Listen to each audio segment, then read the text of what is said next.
Então vamos lá, Mateus capítulo 11, a partir do verso 2. O texto diz assim: quando João, no cárcere, ouviu falar das obras de Cristo, mandou que seus discípulos fossem perguntar: você é aquele que estava para vir ou devemos esperar outro? Então Jesus lhes respondeu: voltem e anunciem a João o que estão ouvindo e vendo. Os cegos vêm, os coxos andam, os leprosos são purificados, os surdos ouvem e os mortos são ressuscitados, e aos pobres está sendo pregado o Evangelho. E bem-aventurado é aquele que não achar em mim motivo de tropeço. Verso 7. Quando os discípulos de João foram embora, Jesus começou a dizer ao povo a respeito de João: o que vocês foram ver no deserto? Um caniço agitado pelo vento? O que vocês foram ver? Um homem vestido de roupas finas? Os que vestem roupas finas moram nos palácios reais. Sim, o que foram ver? Um profeta? Sim, eu lhes digo, e muito mais do que um profeta. Esse é aquele de quem está escrito: eis que eu envio adiante de você o meu mensageiro, que preparará o caminho diante de você. Em verdade lhes digo, entre os nascidos de mulher, não apareceu ninguém maior do que João Batista, mas o menor no reino dos céus é maior do que ele. Enquanto lia esse texto a respeito de João Batista, algo chamou a minha atenção. Em primeiro lugar, foi a fraqueza, a limitação, que a gente poderia chamar aqui da humanidade de João Batista. O mesmo João que um dia aponta para Jesus anunciando: esse é o Cristo, agora está numa verdadeira crise de fé ou de incredulidade. Ele manda, o Evangelho de Lucas diz lá no capítulo 7, no verso 18, que ele mandou 2 discípulos. Os discípulos vieram contar a João tudo o que Jesus estava operando. Lucas 7, 17 nos mostra que a notícia do que Jesus fazia se espalhou não só por toda a Judéia, mas por toda aquela região. A notícia chega à prisão de João. Acredita-se que ele estava na fortaleza de Maqueiros. E nesse momento, ele manda que 2 desses discípulos que vão levar as notícias perguntem a Jesus: você é mesmo aquele que havia de vir? E de repente nós temos esse camarada, que foi o precursor do ministério de Jesus, apontando, e daqui a pouco eu vou dar detalhes de como ele falou acerca do Cristo de uma forma muito veemente e contundente. Agora ele está em dúvida. Interessante que nós vamos perceber o Senhor tratando com a dúvida dele. Ele manda um recado de volta através dos mensageiros, não apenas detalhando os milagres que ele está fazendo, mas também dizendo: bem-aventurado é aquele que não encontra em mim causa de tropeço. Em outras palavras, Jesus estava dando um presta atenção no João, dizendo: fique esperto, depois de ter crido, entendido quem eu sou, você não pode encontrar em mim causa de tropeço. Isso significa o quê? Que Jesus reconhece a falha de João, decide tratar com ela. Mas o que me chamou a atenção no texto não foi mera e simplesmente essa primeira parte. É a consideração de Jesus do que eu vou chamar aqui hoje de os 2 lados da moeda. Ele considera o aspecto negativo de uma falha de João, que precisa de conserto, mas ele vira para a multidão e ele começa a falar a respeito de João Batista, colocando ênfase em tudo o que de positivo João tinha. Na verdade, ele não só apresenta que João, além do aspecto falho, também tinha virtudes, cumpriu um propósito divino, mas a maior ênfase foi colocada justamente nesse aspecto positivo. E eu quero, de alguma forma, tentar trazer uma mensagem a você da forma mais resumida antes de detalhá-la aqui. A ênfase, o resumo, a resenha do que eu quero apresentar aqui hoje é que nossos erros precisam ser reconhecidos, até porque, sem ser reconhecidos, eles não serão tratados, mas eles não precisam, nem devem, nos definir. Jesus vira para a multidão e diz: deixa eu dizer para vocês quem é João. Ele acabou de ver a falha de João, ele não vai tocar no assunto da falha. Ele vira para a multidão e diz: não tem ninguém no reino de Deus maior do que João. Em outras palavras, ele está dizendo: eu tenho uma forma de olhar toda peculiar. E o tema da minha mensagem hoje é como Deus nos vê. Entender como Deus nos vê vai nos ajudar como nós devemos olhar para nós mesmos. Vai ajudar-nos a olhar da forma correta para as outras pessoas. Então, com isso em mente, eu queria que você me acompanhasse. Hoje em dia, muitas pessoas estão usando frases aí, quer seja dentro da psicologia, dos treinamentos do coaching, de crenças limitadoras. A verdade é que a Bíblia fala sobre essas coisas há muito tempo. Quando você vê gente se enxergando da forma errada, se olhando da forma errada, isso vai trazer limitação. Não apenas emocional, não apenas natural, mas mesmo no aspecto espiritual. Quando aqueles 10 dos 12 espias enviados por Moisés voltam de espiar a terra, o relato deles para Moisés é: éramos aos nossos olhos como gafanhotos, e assim também éramos aos olhos deles. E porque se viam da forma errada, não puderam entrar na terra prometida. 2 deles não se viam como gafanhotos. Josué e Caleb se levantam e diz: ausentou-se deles a sua segurança. O Senhor é conosco, nós vamos consumi-los como pão. Eles tinham uma forma completamente diferente de olhar não só as circunstâncias, não só o inimigo, mas olharem-se a si mesmos, porque eles entenderam a forma como Deus os via. E eles foram os únicos de uma geração inteira que entraram na terra. Então acredito que o entendimento errado te leva a uma crença errada, e uma crença errada vai sempre te levar para o lugar errado. Mas o entendimento correto vai te levar a uma crença correta, e a crença correta vai te levar para o lugar certo.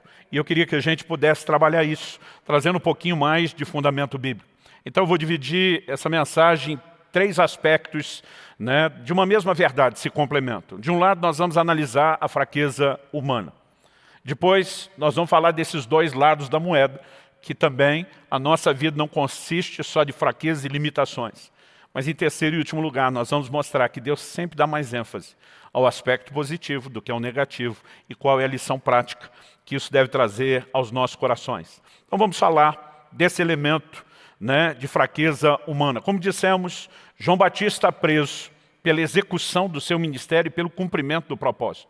Ele enfrenta João Batista, né? Jesus vai dizer depois, perguntar para a multidão: o que é que vocês foram ver? Um caniço agitado pelo vento? Era uma maneira de falar de algo que era volúvel. Aliás, acredita-se que uma das razões pelas quais o nome de Pedro foi mudado de Simão para Pedro é que Simão significa cana. E ela simplesmente tem essa figura, uma cana que é agitada, balançada pelo vento, é inconstante.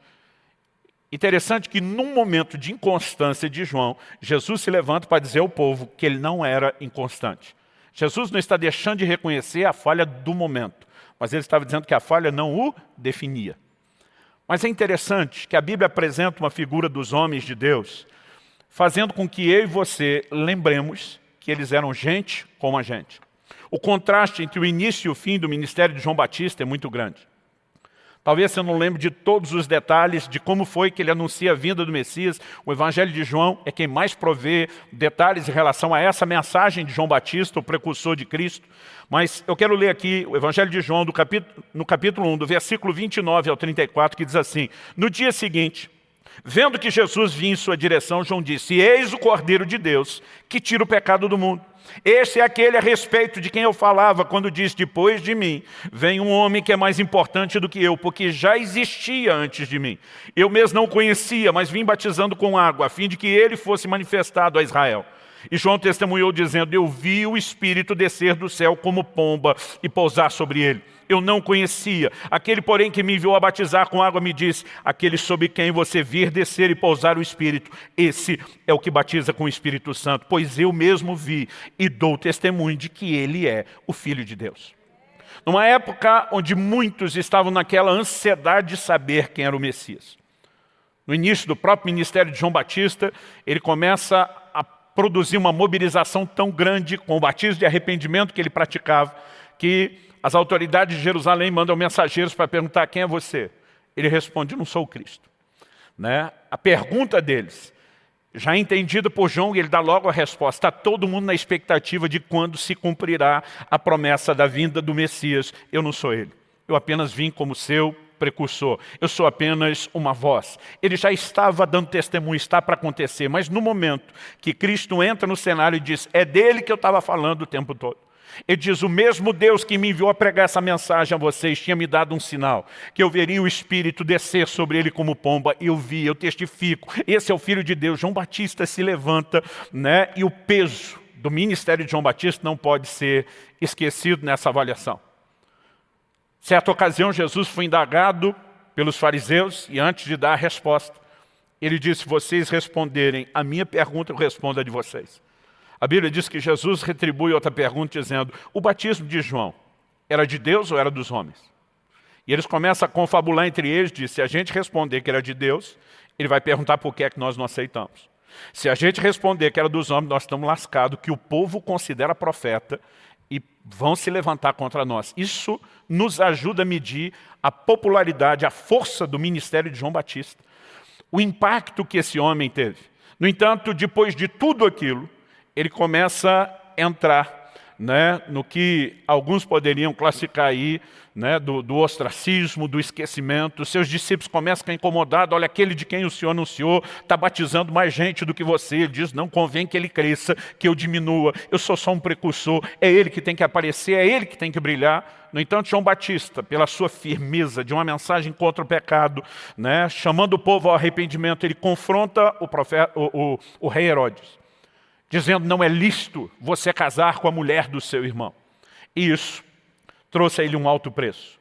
João Batista foi preso. Como dissemos, acredita-se, né, que na fortaleza de Maqueiros, hoje território da Jordânia. E não basta apenas ter sido preso. Dentro de não muito tempo, João seria sentenciado à morte. Esse homem, com certeza, está cheio de dúvidas. É muito difícil a gente tentar ser claro a respeito daquilo que a Bíblia não foi. No entanto, quando nós olhamos para alguém que tinha uma estrutura parecida com a minha, parecia com a sua, dá para entender que ele tinha dúvidas. Tiago, capítulo 5, versículo 17, fala a respeito de Elias, dizendo, Elias era homem semelhante a nós, sujeito aos mesmos sentimentos. Em outras palavras, quando a Bíblia mostra que ele tinha altos e baixos, é apenas para nos informar que, como diziam os antigos, ele era farinha do mesmo saco, gente como a gente como eu e você. Um camarada que uma hora faz descer fogo dos céus e vê a nação cair de joelhos gritando só o Senhor é Deus, o que normalmente eu classifico como um dos maiores cenários de avivamento que você encontra no Velho Testamento. Mas depois vai se enfiar numa caverna e já no caminho do deserto, antes de chegar na caverna, está dizendo para Deus, melhor me é morrer do que viver. Um camarada num nível de frustração profunda a ponto de dizer diante de Deus, eu não sou melhor do que meus pais. Embora eu não consiga ter nenhuma informação do que seus pais tenham feito.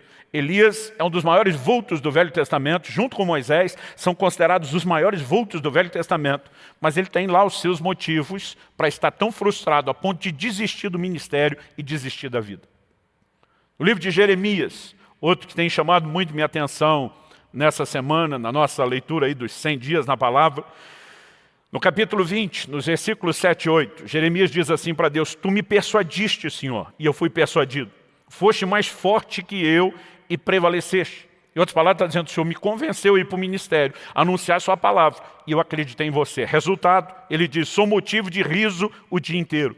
Todos zombam de mim, porque sempre que falo tenho que gritar e clamar violência e destruição. Por causa da palavra do Senhor, sou objeto de deboche e de zombaria o tempo todo. A crise de Jeremias chega a tal ponto que nos versículos 14 a 18 de Jeremias 20, você vai ver ele amaldiçoando o dia em que nasceu e chegando ao ponto de desejar a morte, usando para isso uma alegoria. Eu quisera ser um aborto que sequer saísse do ventre da mãe. Pastor, isso era gente do Velho Testamento, que não tinha o Espírito Santo como agente. Bom, João Batista, que mencionamos e está em crise, foi cheio do Espírito Santo desde o ventre da mãe. O apóstolo Paulo, um homem cheio do Espírito Santo, nascido de novo, diz em 2 Coríntios, capítulo 1, versículo 8, não queremos, irmãos, que vocês ignorem a natureza das tribulações que nos sobrevieram quando nós estivemos na Ásia. Ele diz a ponto de desesperar da própria vida. Um gigante da fé como aquele, dizer, eu desesperei da própria vida. Isso significa o quê? Que Deus o tempo todo quer lembrar a mim e a você da nossa fragilidade, da nossa humanidade, da nossa carnalidade e de quão limitados nós somos. Eu fico tentando imaginar o que passava na cabeça de João Batista. Essa semana, tentando refletir sobre o assunto, fui consultar muitos materiais de referência. E é interessante como a maioria deles tenta especular, né, a respeito do que levou João Batista a essa crise, a esse lugar de dúvida. Entre esses, me chamou a atenção o material do pastor Hernandes Dias Lopes, no seu comentário expositivo do Novo Testamento. Ele elenca 4 possibilidades.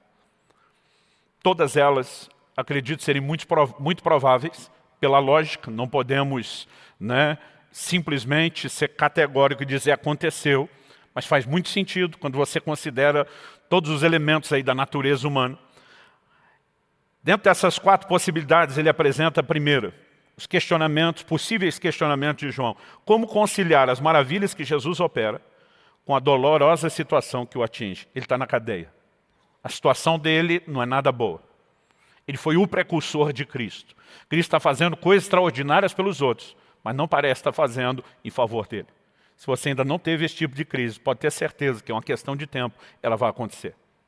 Há momentos onde a gente está vendo, reconhecendo, Deus faz, mas parece que é para os outros, não é para mim. A segunda coisa que ele destaca é como conciliar o silêncio de Jesus com a urgente necessidade do seu precursor.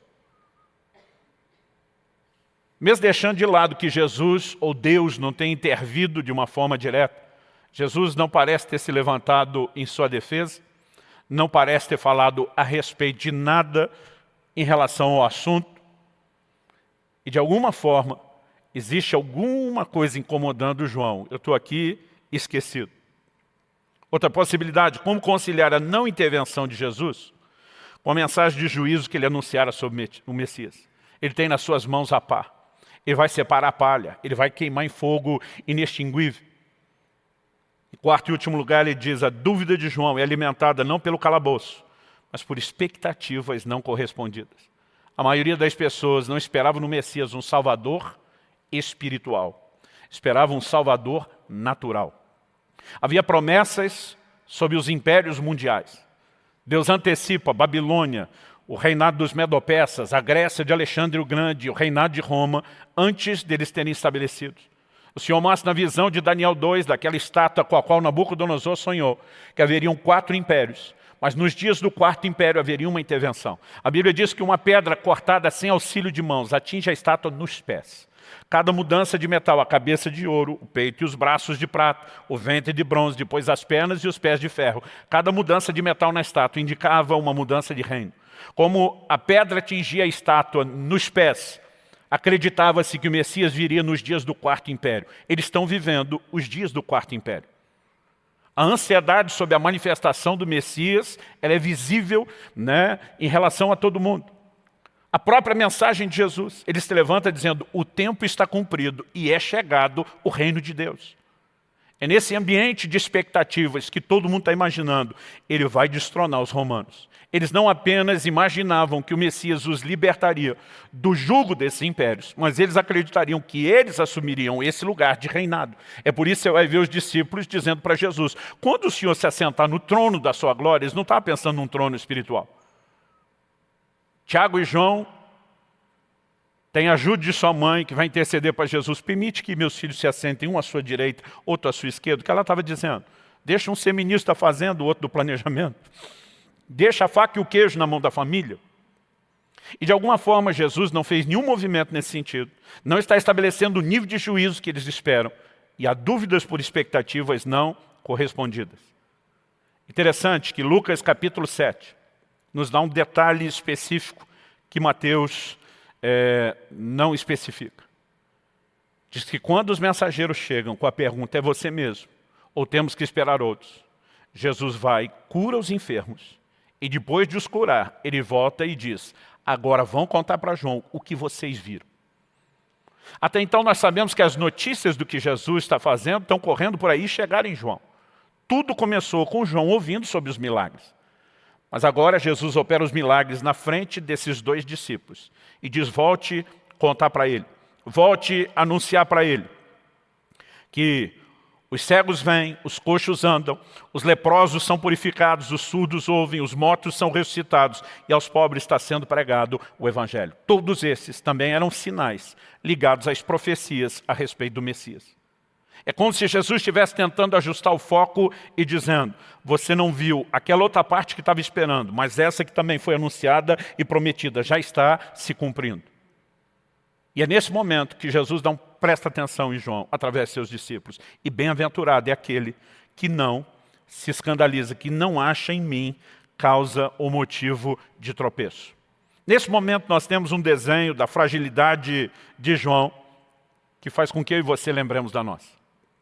Mas o ponto interessante é que embora Jesus não possa ignorar isso, ele não vai enxergar só isso.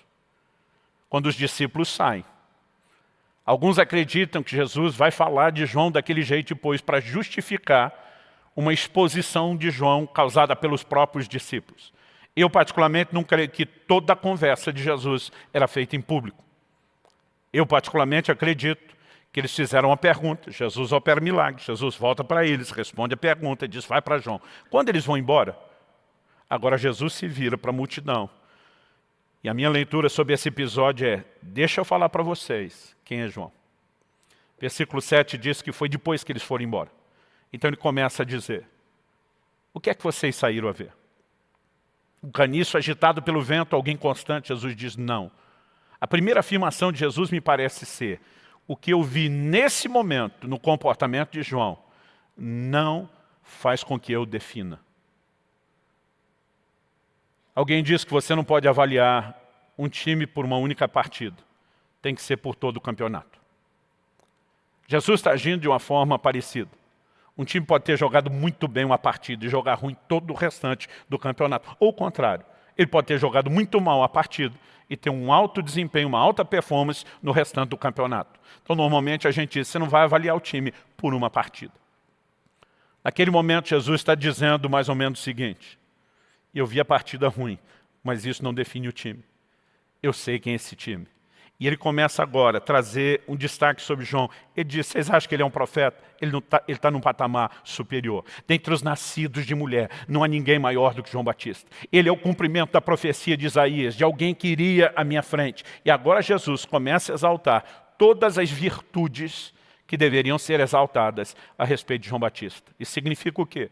Que ele vai levar em conta os dois lados da moeda. E não vai ignorar as nossas falhas e limitações. Até porque, se ele não as reconhece, se ele não botar o dedo na ferida, se não nos ajudar a enxergar, nós não podemos ser tratados e não iremos crescer, não haverá aperfeiçoamento.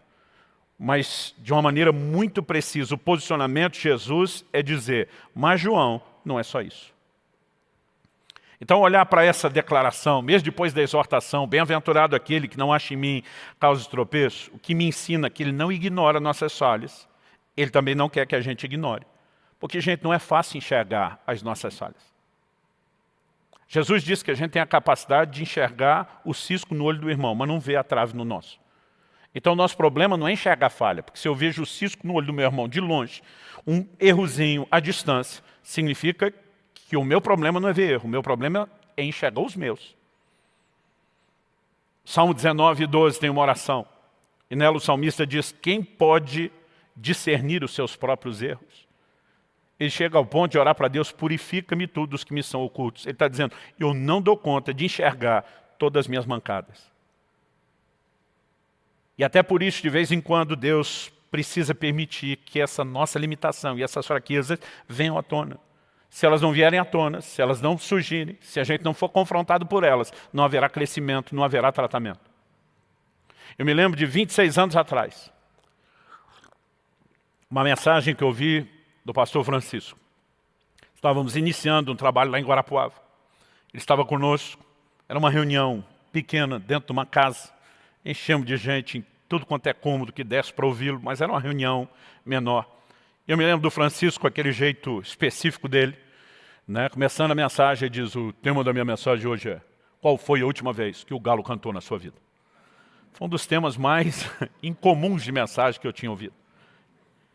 Eu imaginei, falei, ele vai falar de Pedro, do canto de galo na vida de Pedro, que não tem outra passagem, de fato foi o que ele fez. Mas ele mexe no fato de que Jesus, na última ceia, quando anuncia aos discípulos que um iria traí-lo, Pedro se levanta para fazer promessas. João capítulo 13, versos 37 e 38, nos informa o seguinte, Pedro diz, Senhor, por que não posso segui-lo agora? Darei a minha vida pelo Senhor.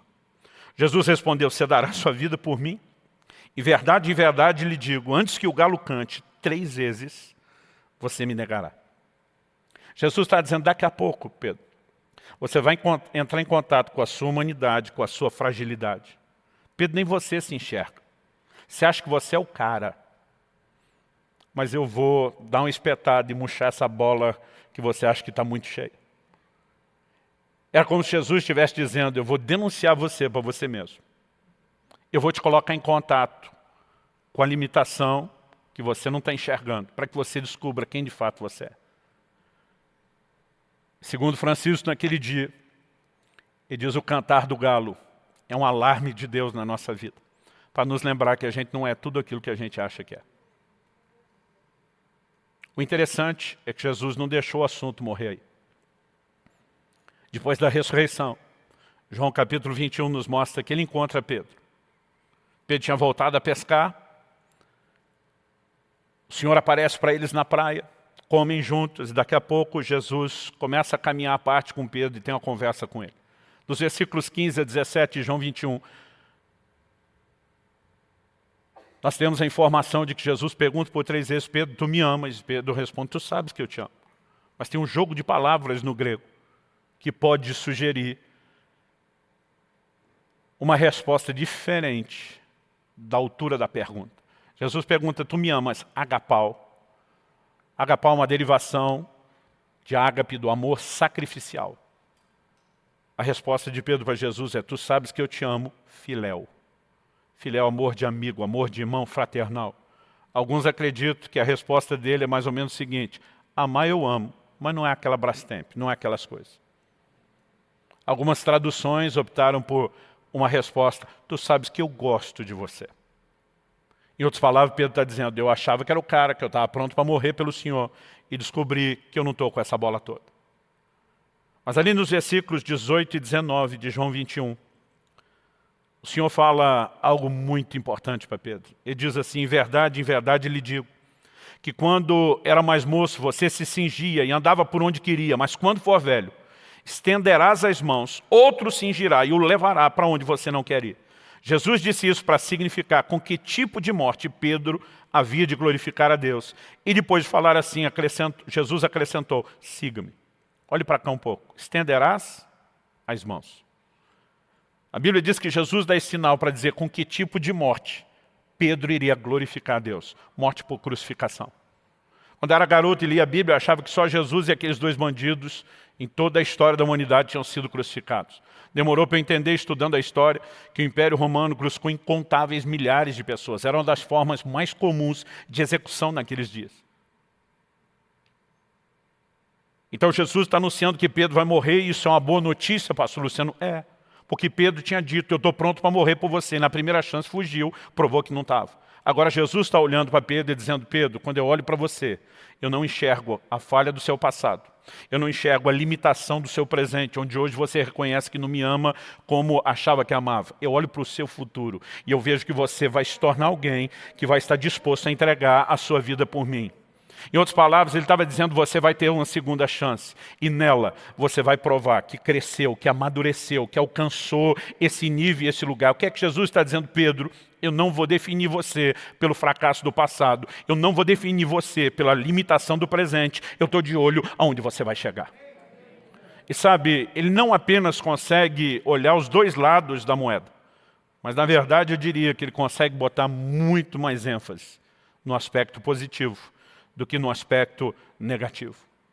João Batista era fraco ou forte? Os 2. Deus não ignorava a dúvida e o momento difícil que ele estava enfrentando no cárcere. Jesus tomou conhecimento disso. A diferença é que ele não decide defini-lo por aquilo. Então nós podemos dizer, diante da pergunta se João Batista era fraco ou forte, os 2. E tinha seus momentos de fraqueza. Mas ele também tinha os seus momentos de força. E Jesus não só está olhando e dizendo: esse camarada tem as 2 coisas. A maior ênfase é colocada no aspecto positivo. Isso vai nos levar ao nosso terceiro ponto. O primeiro é reconhecer a fragilidade dele. O segundo é entender que Deus olha os 2 lados da moeda. Ele não vê só o aspecto negativo. Mas mais do que só dizer, ele olha as 2 coisas. Eu quero, em terceiro e último lugar, destacar onde a ênfase maior é colocada.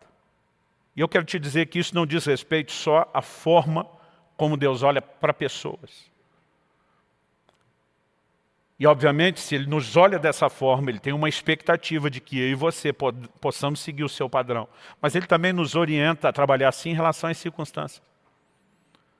Quando se fala do Evangelho, você não vai encontrar lugar nenhum na Bíblia Deus né, de alguma forma maquiando as coisas e tentando apresentar um evangelho como se fosse só alegria, sem nenhum tipo de problema. Em João 16, 33, Jesus claramente diz, no mundo tereis aflições. Ele está dizendo, vocês vão enfrentar uns apertos. Mas ele diz, mas tenham bom ânimo. Senhor, é para ter bom ânimo por causa das aflições? Não, não é por causa, é apesar delas. Vai ter aflições, mas a vida cristã não é definida só por aflições. E vocês não podem colocar o foco só no aspecto negativo. Em Romanos 8, 18, Paulo diz, eu tenho por certo que as aflições desse tempo presente não podem se comparar com a glória que em nós há de ser manifesta. Então a Bíblia não ignora a realidade das aflições, mas o tempo todo ela está dizendo, não dê moral demais para elas. Não supervalorize. E 2 Coríntios 4, no versículo 17, Paulo diz, porque a leve e momentânea tribulação. Ele começa usando esse termo, leve e momentânea tribulação. Não pode se comparar com o eterno peso de glória. Então pega essa ideia leve de um lado, pesado do outro. E você vai entender que Paulo está apresentando aqui uma figura, uma alegoria da balança romana. Aqueles dois pratos que precisavam se equilibrar. Aliás, a gente fala da balança romana, mas quando era garoto e ia com a mamãe à feira, ainda havia esse tipo de balança. Não só dos pratos, mas muitas vezes aquele peso padrão sendo definido e depois o que se comprava, fosse cereal, algum legume, né, sendo colocado até que se equilibrasse. O que ele está dizendo é que tribulação é leve, mas a glória tem peso. Ele está dizendo que quando você bota as duas coisas na balança, a glória pesa muito mais. Em outras palavras, ele está dizendo, nós não vamos fingir que não tem tribulação, mas nós não vamos dar muito valor. Ela nunca terá o mesmo peso que a glória. Então o mesmo Deus que trata dessa maneira com as circunstâncias, Ele trata comigo e com você, e com aquilo que eu e você poderíamos chamar dos aspectos negativos e positivos da nossa vida. Jesus coloca ênfase no todo da vida de João Batista, não naquele momento de dúvida. Interessante que se a gente falar só de João Batista, a gente não poderia estabelecer ou definir aqui uma doutrina. A Bíblia diz que é por boca de 2 ou 3 testemunhas se estabelecem toda a questão. É por isso que a gente sempre precisa de mais textos para dar respaldo a qualquer afirmação. Mas vamos olhar, por exemplo, para a vida de Davi. Muitas páginas da Bíblia foram dedicadas à vida de Davi, sem contar os salmos e os escritos do próprio Davi. A Bíblia não ignora, não esconde o pecado de Davi. A maioria de nós fala do pecado de Davi apenas como se fosse o adultério com Batseba. O adultério foi só o começo de algo que ganhou contornos bem mais horrendos do que o adultério inicial. A maioria de nós esquece a execução de Urias, o homicídio praticado. Mas sabe o que é interessante? Apesar da Bíblia não esconder isso e apresentar essa história, a ênfase a respeito de Davi nunca é colocada no seu pecado. 1 Reis, capítulo 15, verso 5, diz assim, porque Davi fez o que era reto aos olhos do Senhor, e não se desviou em nada daquilo que o Senhor lhe havia ordenado em todos os dias da sua vida, a não ser, no caso de Urias, o heteu. Na hora de resumir a vida de Davi depois da sua morte, a Bíblia não está dizendo, pois é, era aquele malandro, aquele adúltero e homicida. Sabe como Deus retrata a vida de Davi dessa forma? Ele fez o que era reto aos olhos do Senhor. Não se desviou em nada do que o Senhor ordenou em todos os dias da sua vida, a não ser no caso de Urias. Aliás, a própria ênfase aqui é muito mais no homicídio de Urias do que só no adultério de Batseba. Deus está dizendo isso é exceção. Isso não foi a regra e o padrão de conduta. Em outras palavras, Deus está dizendo, eu me recuso a definir Davi por um tropeço. Eu vou olhar o todo da vida dele. Quem está entendendo, diga amém. Ah, pastor, isso é um texto. Ok, vamos para o Novo Testamento. No Novo Testamento ele é chamado de profeta, por Jesus e pelos apóstolos. Em Mateus 22, 43, Jesus diz que Davi falava pelo Espírito de Deus. Em Atos 2, 29 e 30, Pedro, pregando no dia de Pentecostes, se refere a Davi como um profeta. Em Atos 4, 25, ele é chamado de servo de Deus. O Cristo é apresentado como filho de Davi, aquele que viria da linhagem de Davi e depois da sua vinda continua sendo chamado dessa mesma forma, dessa mesma maneira. O tabernáculo de Davi é o único mencionado no Novo Testamento da parte de Deus, como aquilo que Deus sentia falta e iria restaurar. Todo o relato e a história a respeito de Davi, apresentada por Deus, nos ajuda a entender o seguinte: Deus está dizendo, eu não fiz vista grossa porque ele cometeu, mas isso não vai fazer com que eu o defina. Vamos deixar um pouco Davi de lado e ir para a carta ao anjo da igreja de Éfeso. Se você puder, me acompanhe em Apocalipse 2. Eu vou ler dos versículos 2 até o 6. O Senhor começa falando com o anjo da igreja, que repassaria a mensagem a toda a igreja. O próprio Jesus envia um anjo, comunica a mensagem a João, e João é instruído a escrever a mensagem no formato de uma carta, para que chegasse ao líder da igreja e isso fosse comunicado à igreja. No verso 2, o Senhor começa dizendo assim: conheço as obras que você realiza, tanto o seu esforço como a sua perseverança. Sei que você não pode suportar os maus e que, pois à prova, se declaram apóstolos e não são, e descobriu que são mentirosos. Você tem perseverança e suportou provas por causa do meu nome, sem esmorecer. O que você viu ser destacado até agora? Só elementos positivos. Isso não é mera psicologia barata. Antes de colocar o dedo na ferida, antes de tratar de um momento ou de uma situação que precisava ser considerada como algo errado e a ser consertado, o Senhor começa a destacar todas as virtudes. Eu creio que era a forma de lembrar essa igreja. Deixa eu dizer para vocês como é que eu os enxergo. Em outras palavras, ele está dizendo: eu me recuso a definir vocês por um erro ou por um tropeço, mas também não vou ignorá-lo. Verso 4. Tenho, porém, contra você o seguinte: você abandonou o seu primeiro amor. Deus, então nós nos tornamos um caso perdido? Ele diz não. Verso 5, lembra de onde você caiu. Arrependa-se, volte à prática das primeiras obras. Ele está dizendo, eu posso colocar a sua vida nos trilhos de novo. Eu posso fazer com que tudo volte a fluir, como era antes do problema ter se instalado. E depois de dar esperança de restauração, ele lembra no verso 6. Primeiro ele diz, se você não arrepender, vai ficar ruim para o seu lado, eu vou tirar o seu candeeiro. O candeeiro era uma figura da igreja, e Deus está falando para o anjo da igreja, o ministério que eu te confiei, eu tiro, eu pego de volta. Mas no verso 6 ele diz, mas você tem a seu favor o fato de que odeias as obras dos nicolaítas, as quais eu também odeio. Esse era um grupo que, por meio de uma doutrina enganosa, promovia a prática do pecado. Em outras palavras, Deus está dizendo, vocês têm zelo por princípios. E ele começa e termina elogiando. Eu repito, isso não se trata de mera psicologia barata. Ele está dizendo, quando eu olho para você, o que te define é a sua história. Não é um único momento. Não é um tropeço. Nós precisamos entender esse aspecto em relação a Deus e a forma e a maneira como Ele nos trata. Quando a gente fala da dinâmica da vida cristã como um todo, há dois personagens e também os seus papéis que não podem ser ignorados quando a gente fala da relação da humanidade com Deus, envolvendo pecado, salvação e tudo mais. A primeira delas é Jesus, que é apresentado em 1 de João capítulo 2 como um advogado. A Bíblia diz que ele é o nosso advogado. E a pergunta é, por que eu e você precisamos de um advogado? Porque a Bíblia fala que há um acusador.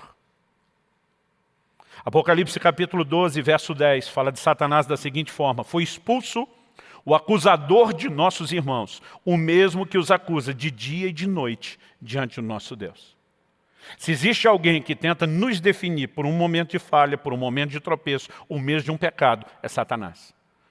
E o tempo todo, a Bíblia diz dia e noite diante de Deus, acusando os nossos irmãos. Então o que você lê lá no livro de Jó, de Satanás falando para Deus, é lógico que o camarada está te adorando. O Senhor abençoa as obras das suas mãos, cercou ele com a sebe, significa um muro, além de abençoar, ainda protegeu para o cara não perder a bênção. Naquele momento o diabo está dizendo, qualquer um te adoraria nessas circunstâncias. Esse é o trabalho dele.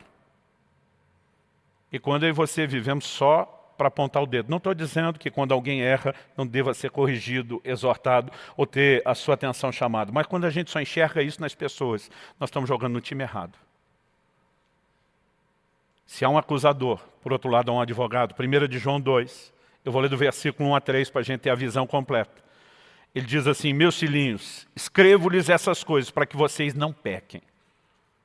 Antes dele falar do advogado, ele começa dizendo, a ideia é não pecar. E eu gosto de ler o quadro completo, porque tem alguns que quer pegar só a parte que interessa. Muitas vezes para justificar uma esculhambação na forma de viver a vida cristã. Mas ele diz, apesar da ideia ser não pecar, ele diz, mas, se alguém pecar, temos advogado junto ao Pai, Jesus Cristo o justo. Ele é a propiciação pelos nossos pecados, e não somente pelos nossos próprios, mas também pelos do mundo inteiro. No verso 3 ele diz, nisso sabemos que o temos conhecido se guardamos seus mandamentos. Então, antes de apresentar Jesus como advogado, ele diz, a ideia é não pecar. A característica de quem o conhece é uma vida de obediência. Mas, se alguém pecar, precisa lembrar que tem um advogado. Irmãos, nós não podemos considerar uma ideia de vida cristã sem considerar um advogado. O livro de Hebreus nos mostra qual é o ministério atual de Jesus. Hebreus diz que ele vive para interceder por nós. Você consegue imaginar Jesus intercedendo por você diante do Pai? Agora, essa intercessão não é só, meu Deus, estou aqui orando para que dê tudo certo. A razão pela qual eu e você temos um intercessor é porque quando o acusador chega lá, pisou na bola de novo, ele se levanta e diz, isso não define, isso não é a história completa dele. O Senhor consegue enxergar não só o passado de falha, não só o presente de limitação, mas o Senhor enxerga o que o diabo não pode enxergar. O Senhor enxerga o que essa pessoa vai se tornar. Senhor, eu estou aqui reivindicando recursos, a manifestação da sua graça, a ação do Espírito Santo, o seu tratamento. Ele será aquilo que o Senhor projetou, planejou, sonhou que será. E considerar a forma como Deus nos vê precisa fazer com que a gente repense a forma como a gente se vê. Amós 3,3 diz que não podem andar dois juntos se não estiverem de acordo. Você vai andar com Deus, tem que estar de acordo com Deus. Estar de acordo com Deus é dizer, tudo que o Senhor faz, diz, é certo, é o padrão. Efésios 5,1 diz que nós temos que ser imitadores de Deus. Se ele consegue reconhecer o aspecto negativo, a ponto de dizer, eu vou tratar com isso, mas não colocar a maior ênfase nisso, reconhecendo não só que é algo positivo, mas dando a maior ênfase nisso, como eu e você deveríamos nos olhar? Eu percebo que tem muita gente, e falo depois de anos de ministério pastoral, muita gente que acaba sendo paralisado em algum momento da caminhada, porque ele se permite ser definido por falhas que não são a forma como Deus o define. Vou repetir, não estou fazendo apologia a vivemos no lugar das falhas e limitações, mas é impossível sermos aperfeiçoados sem passar ou transitar nesse terreno. E eu acredito que tem muita gente que precisa parar de olhar só para as suas limitações e erros. Quando Deus olha para mim e para você, o que é que Ele vê? Eu já disse para Deus várias vezes, se eu fosse Deus, está bem que eu não sou. Logo no início da igreja aqui em Curitiba, um dia Deus me confrontou seriamente. Ele diz, você evita pregar a respeito de Sansão. Eu falei, o que é que eu tenho para falar de Sansão? Só para falar que não presta. Pensa no desperdício, um cara nascido e gerado para cumprir um propósito, com uma manifestação única de Deus como nenhum outro, esculhamba tudo daquele jeito. Eu sempre olhei para o Sansão, definindo ele pelo seu tropeço, pelo seu fracasso. Naquele dia o Espírito Santo disse, para que ele veio ao mundo? Fui conferir lá o livro de Juízes, e o propósito é anunciar de forma clara, ele libertará Israel da mão dos filisteus. O Senhor me disse o que aconteceu no dia da sua morte. Eu lembrava, mas fui dar uma conferida. O texto diz que ele matou mais filisteus no dia da sua morte do que em toda a sua vida. Ou seja, se tem um momento que ele cumpriu o propósito, como nunca antes foi no seu último dia, o Senhor diz, Sansão falhou. Ele é um exemplo que você não deve se inspirar quando diz respeito à falha. Mas ele é um exemplo para todos os que tropeçam. Ele se recusou a morrer na sua falha. Ele se arrependeu, ele clamou por oportunidade. E o que ele fez no último dia da sua vida, com o sacrifício dela, foi muito mais do que tudo aquilo que ele tinha feito antes da queda. Elias. Eu li o Elias na caverna e dizia, Deus não está certo. por que o Senhor deu tanta coisa na mão do inconstante desse, de um bipolar desse? A Bíblia diz que ele foge de Jezabel porque queria salvar a vida. Aí depois que foge dela para salvar a vida, ele diz para Deus, melhor me morrer do que viver. Se eu sou Deus, eu digo para ele, volta lá e Jezabel resolve seu problema, ué. Você foge porque quer morrer, agora diante de mim você diz que quer morrer. Aí eu dizia para Deus, o cara desiste do ministério antes de cumprir a missão. E o Senhor leva o camarada para o céu, num redemoinho, sem passar pela morte. A questão é que Elias não pode ser definido pela desistência, lá do finzinho da sua vida, do seu ministério. E tudo que ele fez acaba sendo ignorado e esquecido num momento como esse. Hebreus capítulo 6, versículo 10. Não confunda isso com mérito, mas lembre de semeadura e ceifa e dos padrões de justiça de Deus. Hebreus 6,10 diz, Deus não é injusto para esquecer as vossas obras. Em outras palavras, ele está dizendo, eu vi o seu tropeço, vi, mas não foi só isso que eu vi. E Deus está dizendo, não vamos conversar só do passado, onde você falhou, ou só do presente, onde você vê as suas limitações. Deus está dizendo, eu estou de olho em você. Eu vejo um final de história que pode ser muito melhor do que toda a sua existência. E, gente, se Deus nos vê dessa forma, nós não temos o direito de nos enxergar diferente, muito menos olhar para os outros. Eu quero terminar em 2 Coríntios 5,16. Abra lá comigo.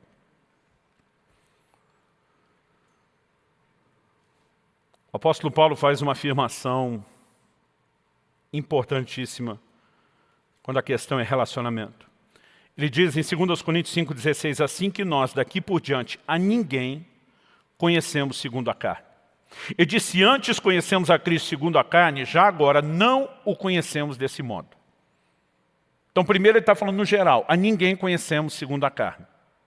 Ele diz, se antes conhecemos Cristo segundo a carne, isso faz com que alguns levante o questionamento. Disse Paulo, apesar de novo, no ministério de Jesus, já não tinha ainda que a distância, um certo conhecimento de quem ele era. Ele está dizendo, se antes o conhecemos segundo a carne, já não o conhecemos desse modo.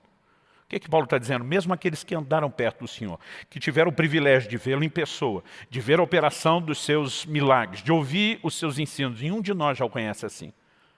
Porque a versão dele segundo a carne era uma versão limitada dele. A Bíblia diz que ele esvaziou-se de si mesmo, Filipenses 2. Ele deixa atributos da divindade de lado. E apesar de nunca ter falhado, de nunca ter pecado, ele viveu a versão mais limitada que o Deus eterno, infinito, poderia viver. Mas depois da ressurreição, os atributos que temporariamente foram deixados de lado lhe são restituídos. Paulo diz em Colossenses 2, nele habita corporalmente a plenitude da divindade. Então ele está dizendo, por mais poderoso tenha sido o seu ministério, nenhum de nós olha mais para aquela limitação. A gente vê a manifestação plena da glória dele hoje. Ele está dizendo, é assim que nós nos recusamos a conhecer qualquer um segundo a carne. Em outras palavras, está dizendo, a gente não olha as pessoas por limitações momentâneas e transitórias. Sabe, existe uma forma correta. Se nós não enxergamos isso, não faz sentido tentar acreditar e praticar o discipulado. Não faz sentido tentar viver o pastoreamento que tentamos praticar nos grupos pequenos, as células. Se nós não conseguirmos olhar da forma como Deus nos olha, cuidar de gente vai ser uma das coisas mais frustrantes em termos de tarefa ou missão de vida que possa existir. Mas se a gente está sempre como Deus, dizendo, não, isso foi uma falha momentânea, mas eu me recuso a definir você por ela, você é mais do que isso. Se você se olha dessa forma, se você olha para os outros dessa forma, se você entende a maneira como Deus olha, eu sei que esse é um terreno que a gente tem que ter cuidado. Porque alguns distorcem isso para justificar e fazer vista grossa ao pecado e às falhas. Vamos lembrar que Cristo não fez vista grossa ao erro de João. Ele o confronta e diz, aguenta aí, segura aí, campeão, não encontre motivo de tropeço em mim. Você está equivocado, olha as evidências de que eu sou o Messias, mas mesmo não fazendo vista grossa a isso, ele diz, mas eu me recuso a definir você por esse momento. E nessa noite, eu creio que embora a gente esteja recebendo uma instrução que vale para qualquer momento, falando da grande maioria de nós, há muita gente que nesse momento precisa redefinir a maneira como olha para si mesmo, a partir da ótica e da perspectiva de Deus. Eu queria que você ficasse em pé e que a gente pudesse terminar tendo juntos um tempo de oração. Você que nos acompanha online, seja nesse momento ao vivo ou depois pela gravação, esse é o momento onde você pode desfrutar do toque de Deus da mesma forma que as pessoas estão aqui conosco no presencial. E eu quero te encorajar a crer nisso. Eu creio que a reflexão em cima da palavra, ela por si já é algo profundo e poderoso. Como eu disse, há mais de uma semana eu estou debaixo do impacto dessas verdades, que não eram necessariamente coisas que eu não conhecia, mas nessa perspectiva de João, eu confesso que eu nunca tinha reparado. Mas mais do que apenas ruminar nessas verdades que podem renovar nossa mente, podem fortalecer nossa fé, eu creio que Deus quer trazer muito mais do que só encorajamento. Eu creio que tem restauração. Eu creio que tem um sopro de vida do Espírito que precisa alcançar o coração de alguns que nesse momento estão paralisados. Talvez se definindo por um momento de fraqueza, quando isso não pode ser a definição de quem você é. Eu algumas vezes já falei para Deus, onde é que o Senhor estava com a cabeça quando me chamou para o ministério? Porque quando você tem contato com as suas limitações, você começa a questionar, eu não poderia estar aqui. E são momentos como esse, que eu descobri que o céu parece estar gritando, onde é que você estava com a cabeça, para questionar onde é que eu estava com a cabeça. Se eu que sou Deus onisciente, presciente, conheço todas as coisas, olhei para você, acreditei em você, é bem mais provável que eu esteja vendo o que você não vê, do que eu não esteja enxergando o que você vê. E quando eu começo a pensar, ele acredita em mim, ele enxerga o melhor de mim. Irmão, pensa num turbo interior. O diabo o tempo todo vai trabalhar com essas acusações, não só diante de Deus. Se ele só nos acusasse diante de Deus e a gente nem tomasse conhecimento, talvez ficaria mais fácil. Mas ele nos acusa pessoalmente. O tempo todo nós somos bombardeados por pensamentos, sentimentos. Você não é ninguém, você não vale nada, você é a causa perdida. Mas quando você ouve os céus dizendo, eu olho para você e o meu rótulo é outro. Você é um eleito, você é um escolhido. Quando você vê os céus dizendo, eu acredito em você. Ah, meu irmão. Tudo muda. Não é questão de apenas olhar para a vida de forma positiva ou negativa. Eu vou te dizer, é mais do que simplesmente se esforçar para acreditar. É entender a maneira como Deus age. Se Jesus olha para Pedro dizendo que você vai terminar bem, é porque ele já está enxergando o que para nós ainda não aconteceu. E é porque ele também tem recursos para que eu e você sejamos aperfeiçoados ao longo do caminho.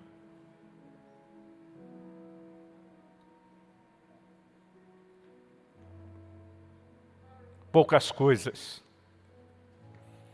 me emocionam tanto como quando eu entro nesse lugar, não apenas de um assentimento mental aqui, mas de revelação, de entender o quanto Deus acredita em nós.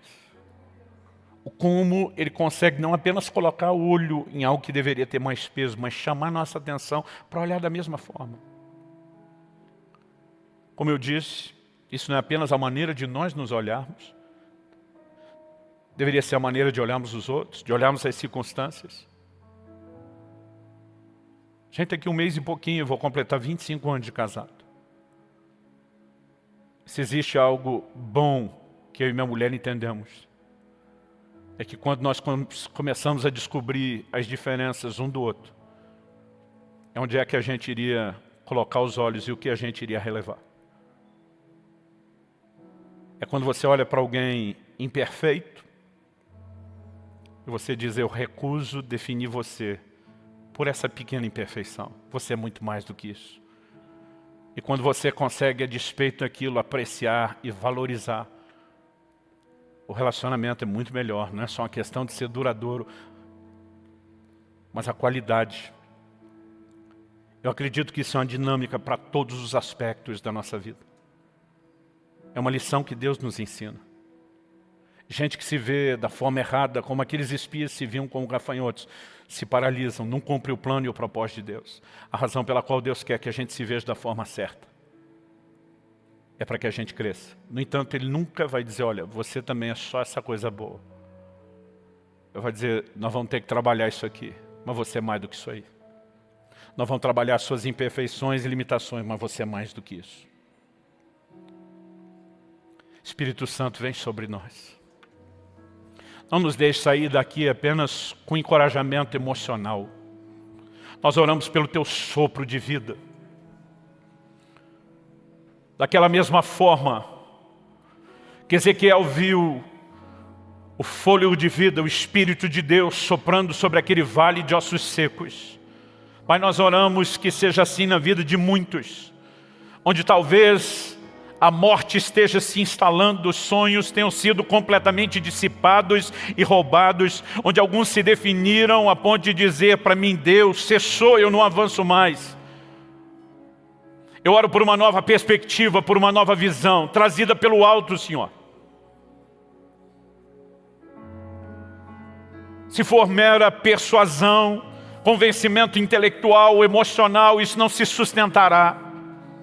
Não vai durar, mas quando o Senhor sopra, quando o Senhor traz revelação, isso é completamente diferente. Nós oramos e clamamos por isso agora em nome do Senhor Jesus.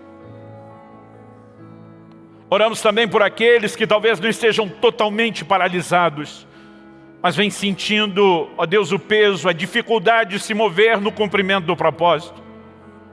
Tem se definido de forma equivocada, ou aceitado as definições que outros estão impondo ao mesmo reino das trevas. Pai, nós oramos por uma reviravolta, por uma mudança completa desse cenário interior que tem repercussões do lado de fora, no exterior. Toca as nossas vidas, nós clamamos em nome de Jesus. Oramos não apenas que a verdade da Tua palavra resplandeça dentro de nós, oramos pela capacidade de corresponder corretamente ao Senhor. Nós clamamos em nome de Jesus. Em nome de Jesus. Filipenses capítulo 3, versículos 7 e 8. De vez em quando algumas pessoas me perguntam, pastor, o senhor tem mensagens que dá para chamar assim de prediletas? Eu falei no plural sim, porque é difícil escolher. Mas certamente o que eu quero compartilhar com vocês hoje, e a primeira e última vez falei disso foi há 7 anos atrás aqui, é um dos assuntos que mais impactou e marcou a minha vida. Isso me levou depois a compartilhar essa mensagem no formato de um livro, que até hoje é o maior best-seller, é o nosso livro mais divulgado, que é o livro Até que Nada Mais Importe. Já passamos de 500 mil de exemplares distribuídos, e eu senti muito forte de Deus, né, de mexer nesse assunto 7 anos depois. Eu quero que você me acompanhe em Filipenses 3, versos 7 e 8, que diz assim, mas o que para mim era lucro, isso considerei perda por causa de Cristo. Na verdade, considero tudo como perda, por causa da sublimidade do conhecimento de Cristo Jesus, meu Senhor. Por causa dele perdi todas as coisas, e as considero como lixo para ganhar a Cristo. Pai, nós oramos pedindo a Tua graça, ação poderosa do Teu Espírito Santo. Oramos que a Tua palavra fale e cale em nossos corações, não apenas na mente, não apenas na razão, mas nós oramos, ó Deus, que o Senhor também encontre em nós espaço, vulnerabilidade, para que, somada à obra poderosa do Teu Espírito, a palavra encontre lugar de frutificação na vida de cada um de nós. Desde já te agradecemos por tudo o que o Senhor fará e declaramos nossa total confiança e dependência do Senhor e da liderança do Espírito da verdade nesse momento. Nós oramos em nome de Jesus. Amém. Bom, eu queria começar com um pano de fundo, falando de como Deus me conduziu esse texto e me fez entender o que eu quero compartilhar.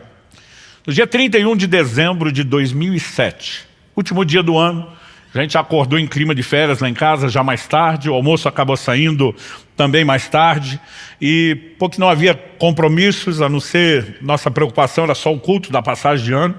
Eu lembro que não tivemos pressa de levantar da mesa, Kelly e eu depois do almoço ficamos conversando, as crianças eram menores, evidentemente não conseguem ficar na cadeira por muito tempo, mas elas já tinham saído brincar e Kelly e eu estávamos conversando, e eu lembro do momento em que eu emborrei o prato já vazio de lado, olhei para minha esposa e falei para ela, nos próximos 21 dias, eu não vou comer mais nada. A partir desse momento, essa foi minha última refeição. Nas próximas 3 semanas, eu vou apenas tomar água. Quando eu falei isso, minha esposa fez uma cara de preocupado. Eu nunca tinha feito até então mais do que 14 dias de jejum, e mesmo esse não eram tantos assim. E quando eu falei que ia fazer algo que nunca fiz, minha mulher me olha com cara de preocupação, e a primeira pergunta dela é: Deus te pediu? Eu falei: não, vou fazer porque eu quero. Né? E ela ficou ainda mais preocupada quando eu falei que não foi Deus que me orientou. E eu lembro de ter dito para ela: 2008 será na minha vida o ano da busca. Falei para ela: eu quero buscar Deus como eu nunca fiz. Eu vou fazer coisas que eu nunca fiz. Vou jejuar como eu nunca jejuei. Eu vou orar como eu nunca orei. Eu vou ler a Bíblia como eu nunca fiz. E de fato, aquele foi um ano onde me dediquei a isso. Eu cheguei a ler naquele ano a Bíblia toda, em um mês, de capa a capa, 2 vezes. Eu realmente comecei a me dedicar em buscar o Senhor como eu nunca tinha feito. E as primeiras 3 semanas do ano foram o jejum, tudo correu muito bem. 3 semanas depois de terminar o jejum, estávamos em meados de fevereiro. Acredito que especificamente tenha sido o dia 19 de fevereiro. Era uma terça-feira à noite, na época não tinha, né, os nomes que passamos a usar, Tadel, depois Alcance Mais, mas era a nossa reunião com líderes. Não chamávamos aquilo de um culto. Normalmente nós tínhamos uma oração, passávamos direto com uma palavra ou de alinhamento doutrinário, alinhamento da visão, do coração, e tentávamos terminar a reunião o mais rápido possível, por ser dia de semana e de trabalho. Mas eu lembro que enquanto alguém estava orando e fazendo a abertura da reunião com aquela oração inicial, um irmão olha para mim, já passou a mão no violão, segurando o violão, e ele me faz um sinal com o dedo assim: uma só. Quem diz: me deixa ministrar uma só. Eu fiz uma cara feia para ele e fiz assim: uma só. Né? Como quem diz: nós não estamos aqui para isso, não é um momento de culto, e eu quero ficar focado no que é a nossa reunião. Mas quando ele pegou o violão e começou a dedilhar e cantar uma canção, ainda me lembro a canção, uma canção do Marcos Witt, que diz: te anelo, te necessito. Né? Enquanto nós estávamos cantando aquela canção, alguém lá no céu resolveu apertar o botão que ativa o modo glória da reunião. E eu não consigo até hoje te explicar o que foi que aconteceu. Algumas pessoas aqui ainda são, né, daquela época, estamos falando de fevereiro de 2008, os primeiros anos da igreja. E num instante, eu creio que nem se a gente tivesse combinado, ensaiado, coreografado, a gente poderia produzir um resultado tão simultâneo. No mesmo instante, todo mundo naquela sala, na época nos reuníamos no prédio da Água Verde. Para quem conheceu, né, as reuniões com os líderes, porque eram menores, aconteciam na sala de cima, lá onde depois virou Ministério Infantil. E num instante, de repente, todo mundo começa a chorar, mas não era um choro qualquer. Né? Eu olho para a sala e percebo que todo mundo, além de mim, estamos chorando de uma maneira fora do comum. Né? Todo mundo começou a ajoelhar, deitar, prostrar no chão, alguns sentaram, mas era um choro muito intenso. E eu estou tentando entender o que está acontecendo, eu estou tentando entender por que eu estou chorando, por que os outros estão chorando. E o meu questionamento é dizer: Espírito Santo, o que é que está acontecendo? O que é que o Senhor está fazendo aqui? De repente o Espírito Santo falou ao meu coração: estou chamando vocês a um lugar de arrependimento profundo. Eu pensei: faz sentido, choro desse jeito, com arrependimento. Mas minha próxima pergunta a Deus é: arrepender do quê? Eu me lembro quando era garoto, e algumas vezes meus pais recebiam algum tipo de visita em casa. Na hora de ir embora, existia um protocolo que era quase sempre que seria repetido.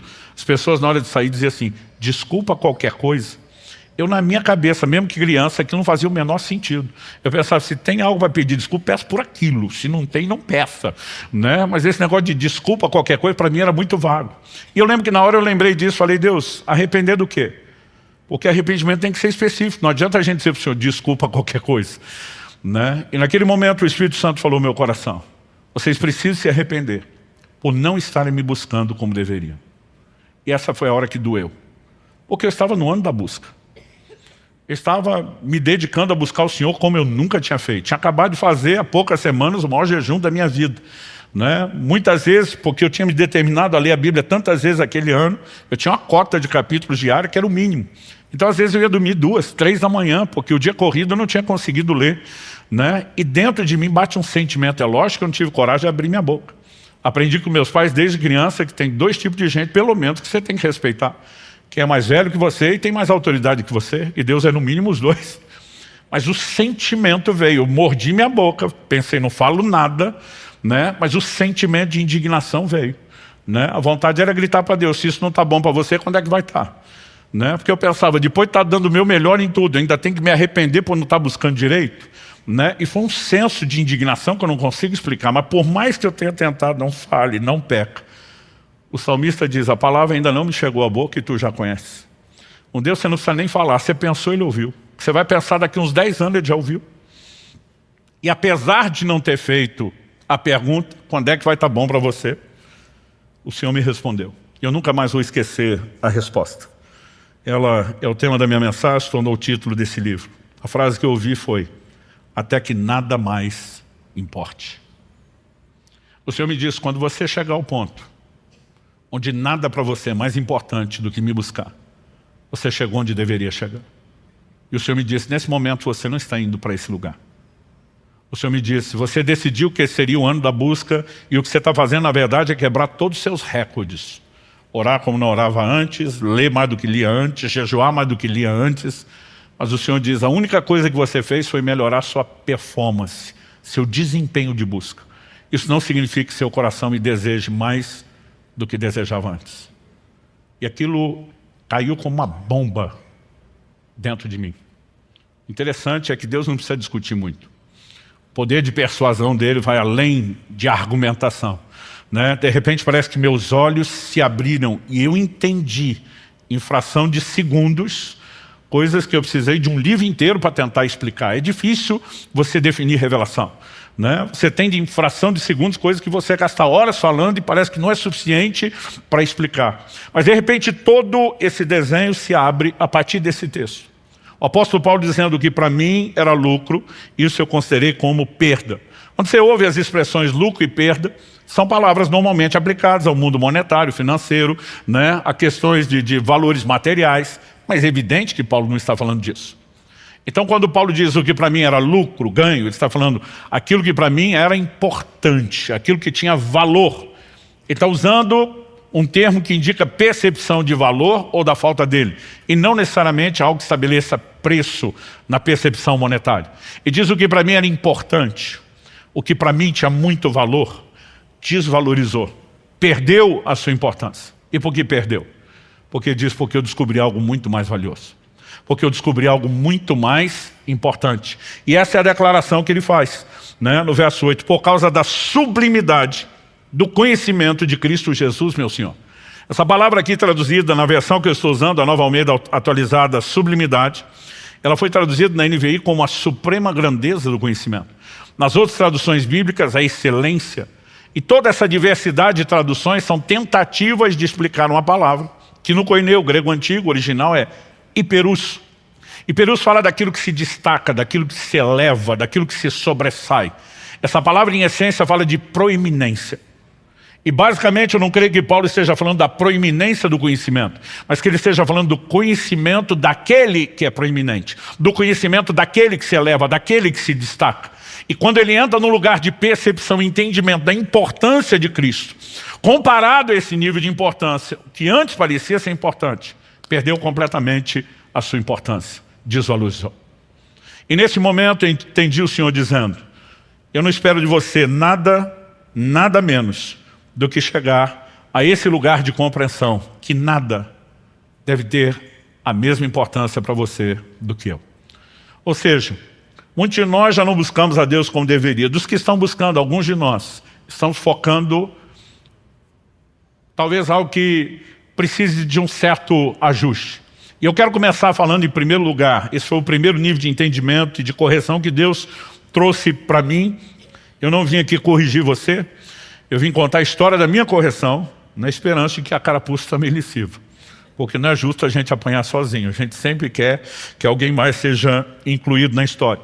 Mas Deus me fez ver um contraste entre performance, usar a palavra performance, leia-se desempenho, entre performance versus paixão. Muitas vezes nós estamos nos dedicando a uma performance de busca, sem ter a paixão que deveria mover a nossa busca a Deus. Isso talvez possa ser bem percebido num dilema apresentado na Escritura que envolve a igreja de Éfeso. Na primeira das 7 cartas às igrejas da Ásia, no início de Apocalipse 2, o Senhor se dirige, né, ao anjo, ao mensageiro da igreja, e começa nos mostrando que era uma igreja de alta performance. Conheço as tuas obras, teu labor, a tua perseverança. Para mim tem uma progressão aqui. Obra já mostra que era uma igreja ativa, trabalhadora. Mas quando fala labor, já está falando do modo canseira, muito trabalho. Mas quando fala de perseverança, isso está falando daquela pessoa que chegou no modo sacrifício. É aquele nível que de vez em quando a gente fala para os nossos líderes aqui, é sangue nos olhos e faca no dente. É com ou sem vontade, com ou sem empolgação. E a igreja de Éfeso era uma igreja de alta performance. Não importa a perspectiva de análise. Se você lê a história, né, do que acontece em Éfeso, registrado no livro de Atos, se você lê as entrelinhas da própria epístola de Paulo aos Efésios, se você olha para a carta que o Senhor Jesus envia através do apóstolo João no Apocalipse, ou se você olha as descrições da história, a igreja de Éfeso era uma igreja incontestavelmente de alta performance, não só no trabalho. Eles eram, né, o que nós podemos chamar de uma igreja que tinha muita resiliência. O Senhor diz, suportastes provas por causa do meu nome e não desfaleceste. Tinha um controle de qualidade até. O Senhor diz, puseste à prova os que dizem apóstolos e não são, e os achaste mentirosos. Não há ângulo ou perspectiva que você avalie a igreja de Éfeso que não veja nela alta performance. Mas o Senhor diz, tenho porém contra ti, que abandonaste o teu primeiro amor. E aí Deus está dizendo, a performance está lá em cima, estratosférica. Mas a paixão está no chinelo, está lá no chão. E aqui, de repente, um desenho começa a se abrir.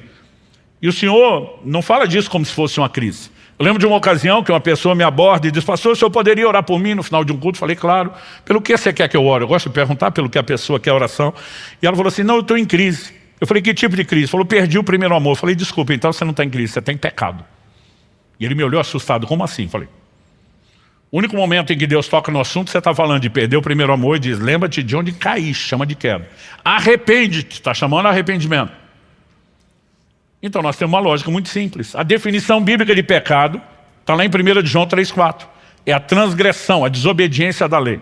Quando perguntaram a Jesus qual o maior, o principal, o número 1 de todos os mandamentos, o que é que Jesus respondeu? Amarás ao Senhor teu Deus de todo o teu coração, com toda a tua alma, com todo o teu entendimento, com todas as tuas forças.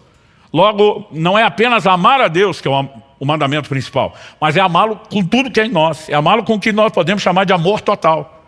Se esse é o maior mandamento e eu não estou cumprindo o maior mandamento, é evidente que eu não estou em crise, eu tenho desobediência. E de repente você começa a olhar para essa igreja e o Senhor está dizendo, eu não quero apenas performance, eu quero que vocês cumpram o mandamento. Agora, é importante a gente entender que o mandamento não deveria ser cumprido apenas com senso de obrigação. Então, por exemplo, deixa eu dar um exemplo que ilustre isso. Há uma ordem na Bíblia para todos os maridos. Cada um aqui que é casado e aqueles que estão almejando isso, saibam que é uma ordem incontestável de Deus. Maridos, amem as vossas esposas. Isso significa que eu sou obrigado a amar minha esposa. Isso também nos faz entender que amor não é apenas um sentimento espontâneo, voluntário, mas é uma decisão. Agora, eu fico pensando, esse ano Kelly e eu vamos completar 30 anos de casado. Se cada manhã que eu acordo do lado dela, eu falasse para ela, eu amo você. E quando ela abrisse um sorriso de satisfação, eu atropelasse ela com a próxima frase. Fazer o quê, né? Deus mandou. Não tem opção. Então estamos aqui para cumprir a obrigação. Eu fico me perguntando se estaríamos casados ou qual seria a qualidade do matrimônio. O pastor, o senhor não é obrigado a amá-la? Sou. E ela não sabe disso? Sabe. Mas ela espera que eu cumpra o mandamento, não com senso de obrigação, e sim com senso de prazer. De vez em quando, nas nossas conversas, a gente revisita algumas memórias, alguns episódios, coisas que não foram as melhores e tivemos que aprender e crescer com isso, mas coisas que foram muito marcantes. Eu tenho certeza que eu posso dizer isso, que nesses quase 30 anos, um dos momentos assim, existe um score, uma pontuação que o marido tem com a mulher. Para o homem é difícil entender. Você dá um carro para a mulher, vale 1 ponto. Você dá uma flor, vale 1 ponto. Você dá uma bolsa, vale 1 ponto. Né? A gente não entende o sistema de pontuação, mas tem hora que você vê nos olhos da mulher que o score está subindo ou está despencando. Quando nós completamos 10 anos de casados, e nós começamos aos 5 anos de casado, criamos uma convenção entre nós que a comemoração daqueles, a cada 5 anos de casado, tinha que ser algo especial. Que não dá para fazer coisa especial todo ano, mas que a cada 5 anos ia caprichar. A primeira de 5 anos, a gente estava assim, sem muito recurso nem muita fé. Então foi uma coisa bem singela. Mas quando estava chegando perto dos 10, a gente não tinha dinheiro, mas tinha fé. E nós estávamos orando, eu pedindo a Deus algo especial, e eu fui surpreendido por um problema terrível. Tinha uma viagem, né, que nós iríamos fazer juntos, e Nessa viagem, eu lembro que eu tinha uma conexão na França, aquele grande aeroporto de Paris, o Charles de Gaulle. E a empresa aérea fez alguma mudança no nosso bilhete e nos notificaram que a gente ia ter que ficar 2 dias esperando em Paris. 2 dias. Era o sonho da minha mulher. E eu lembro que nós aproveitamos, em vez de reclamar e querer brigar por aquilo, vamos aproveitar que nós ganhamos a viagem que não poderíamos fazer, era para ser só uma conexão, e tivemos nosso passeio. E no dia que nós subimos a torre, eu fiquei pensando, o que eu falo que não seja só tão clichê, mas que seja honesto, que não seja só o que ela deseja ouvir, mas o que ela merece. Eu pensei, quando nós subimos, eu falei para minha esposa, em vez de só dizer, eu amo você, eu falei para ela, eu quero te dizer algo aqui, em cima dessa torre, desse lugar que te encanta. Eu amo amar você. E até hoje eu lembro daqueles barulhinhos de videogame, né? Marcando ponto assim, porque o olhar da minha esposa anunciava. Não tinha som, mas na minha memória tem, porque o que eu vi me fez imaginar aquilo. Porque naquele momento eu não estava dizendo apenas, eu amo você. E eu sou obrigado a amá-la. Mas naquele momento eu estava dizendo, você é uma pessoa tão extraordinária, que aquilo que poderia ser só uma obrigação, você fez disso uma inspiração.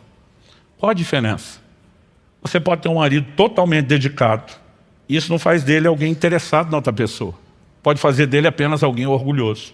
Ele pode olhar para a esposa e dizer, nem você nem Deus pode reclamar que eu não sou um bom marido, fiz o meu melhor, mas ele está focado só nele. O que lhe interessa no final é o orgulho do desempenho, não é a valorização da outra pessoa, é apenas a valorização da sua performance.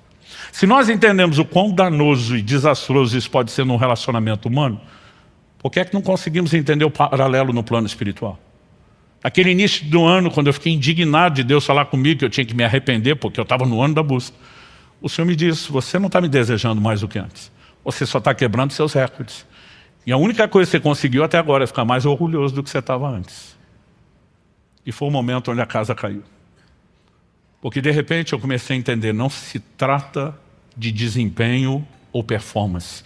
Nós precisamos entrar em um lugar onde o nosso coração seja profundamente cativado pelo Senhor. Deus não nos deu livre-arbítrio, direito de escolha à toa, com todos, entre aspas, os riscos que Ele correria, né, por nenhum outro motivo. Como disse um grande escritor cristão, ele poderia ter nos feito como autômatos, programados para amá-lo e obedecê-lo, mas ele esperava que nós quiséssemos isso. Na verdade, quando eu comecei a entender esse desenho, aí sim, eu entrei num lugar de profundo arrependimento. Há uma frase do grande escritor C.S. Lewis que mexe muito comigo. Ele diz, o cristianismo, se é falso, não tem nenhuma importância. Se é verdadeiro, tem infinita importância. Mas ele arremata dizendo, o que ele não pode ser de moderada importância. E muitas vezes a maneira como nós estamos vivendo o Evangelho, a relação com Deus, nem reflete o fato de que ele é verdadeiro, tem infinita importância, nem de que para nós seja falso, como não tem nenhuma importância, mas nós criamos um híbrido, onde Deus é mais ou menos importante. Você quer ver uma frase que me tira do sério, há mais de 30 anos pastoreando? É quando alguém diz assim, pastor fulano é uma benção, só falta Jesus. E olha como só falta Jesus. Se falta Jesus, falta tudo. Que conversa é Jesus, é a cerejinha do chantilly. Mas nem nós muitas vezes percebemos a maneira como nós estamos lidando com esse ponto e com essa questão. E Deus está nos chamando a um lugar onde a gente de fato entenda, né? E eu comecei a perceber, peraí, se eu estou dizendo à minha esposa que eu amo amá-la, é porque eu entrei num lugar de valorizar quem ela é. E a minha dedicação não é para valorizar a mim mesmo ou minha performance. É apenas o reconhecimento de que o que poderia ser uma obrigação se tornou fácil. Porque você me inspira a isso. Com Deus não deveria ser diferente. A segunda coisa que Deus chamou a minha atenção e me corrigiu naquele dia, diz respeito à razão da nossa existência. Eu gosto muito de questionar temas básicos, essenciais nas Escrituras, mas honestamente até esse dia, fevereiro de 2008, nunca tinha parado de pensar nisso. O Espírito Santo me pergunta, naquela reunião de líderes, qual a razão da sua existência? E eu já comecei a desenrolar, né, toda a revelação que eu tinha do plano, do propósito de Deus para o meu chamado. O Senhor falou, não, isso é o seu entendimento do seu chamado pessoal. Qual a razão da sua existência como ser humano, você e todos os outros? E de repente eu começo a me perguntar que texto da Bíblia talvez resuma isso a respeito de todos nós. E eu não consigo achar nada muito claro, específico, muito direto. Foi nessa hora que o Senhor falou comigo. Abra sua Bíblia em Atos 17, versos 26 e 27. Eu sabia que Atos 17 era a pregação de Paulo em Atenas, mas não me lembrava na época o que estava nos versos 26 e 27. Quando você chega nesse momento da pregação de Paulo, ele diz assim, de um só, uma clara referência a Adão. Deus criou todas as raças e tribos dos homens. Aí ele entra com um indicativo de propósito. Para quê? Por que de um Deus fez todos nós? Para que o buscassem. Há uma razão primária pela qual todos nós existimos. Buscar a Deus. E nós precisamos entender, se isso é a base, se isso é tão primordial, nós não podemos relegar esse assunto a um lugar, né, secundário, dentro da nossa doutrina, periférico, porque ele precisa ser visto como aquilo que de fato é central.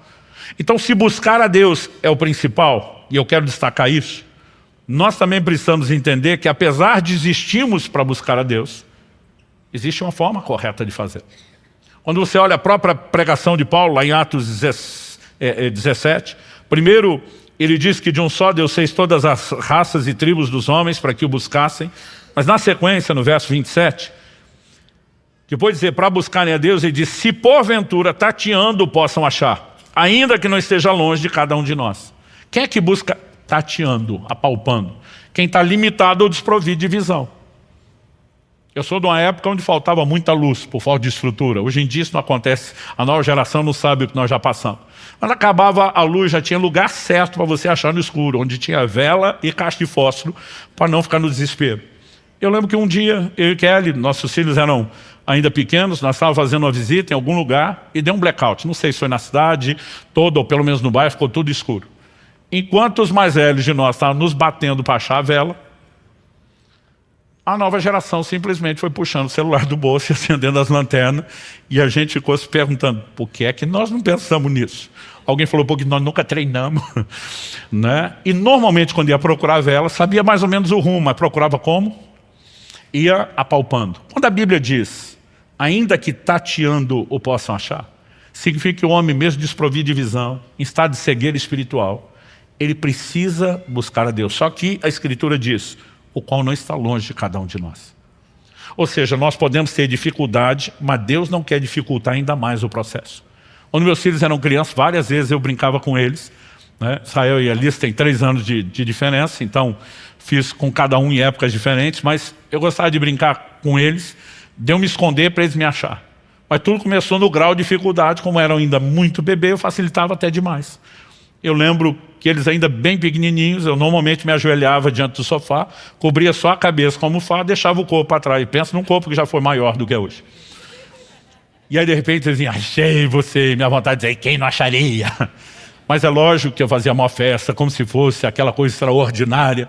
Né? Depois de um tempo começava a me esconder atrás de uma cortina, que era semi-transparente. Então ficava o pé para fora, o volume da barriga, e ainda dava para me ver. E assim, eu achei você, porque a ideia não era dificultar. A ideia da brincadeira era justamente que eles pudessem achar. Porque uma única vez que eu tentei me esconder de verdade, acabou a graça da brincadeira, eles desistiram de me procurar, eu quase dormi escondido onde estava e não valeu a pena. Guardadas as devidas proporções, nós podemos dizer o mesmo de Deus. Ele não quer dificultar. Nos criou para buscá-lo. Ele quer ser encontrado, ele não está longe. Mas ele tem um critério para que essa busca funcione e dê resultado.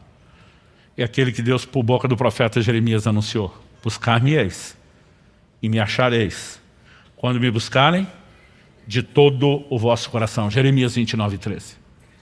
Assim como somos chamados a amar de todo o coração. E estou preparando a mensagem, não sei se é spoiler do próximo domingo, se é para mais para frente, né? Onde nós vamos reunir todas as áreas onde a Bíblia diz daquilo que nós temos que fazer de todo o coração.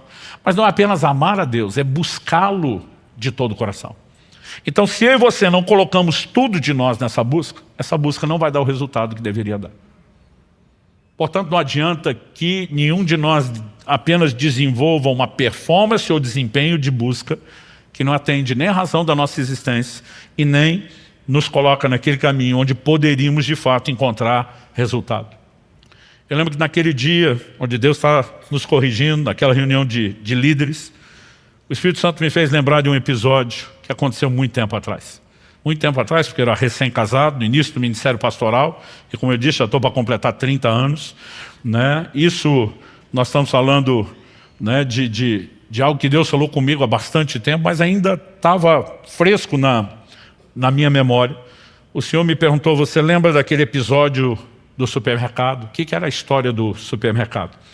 Eu lembro que eu, recém-casado, fui chamado como pastor para conciliar, né, uma comunhão intensa entre um casal. Que casal cristão não briga, eles têm excesso de comunhão.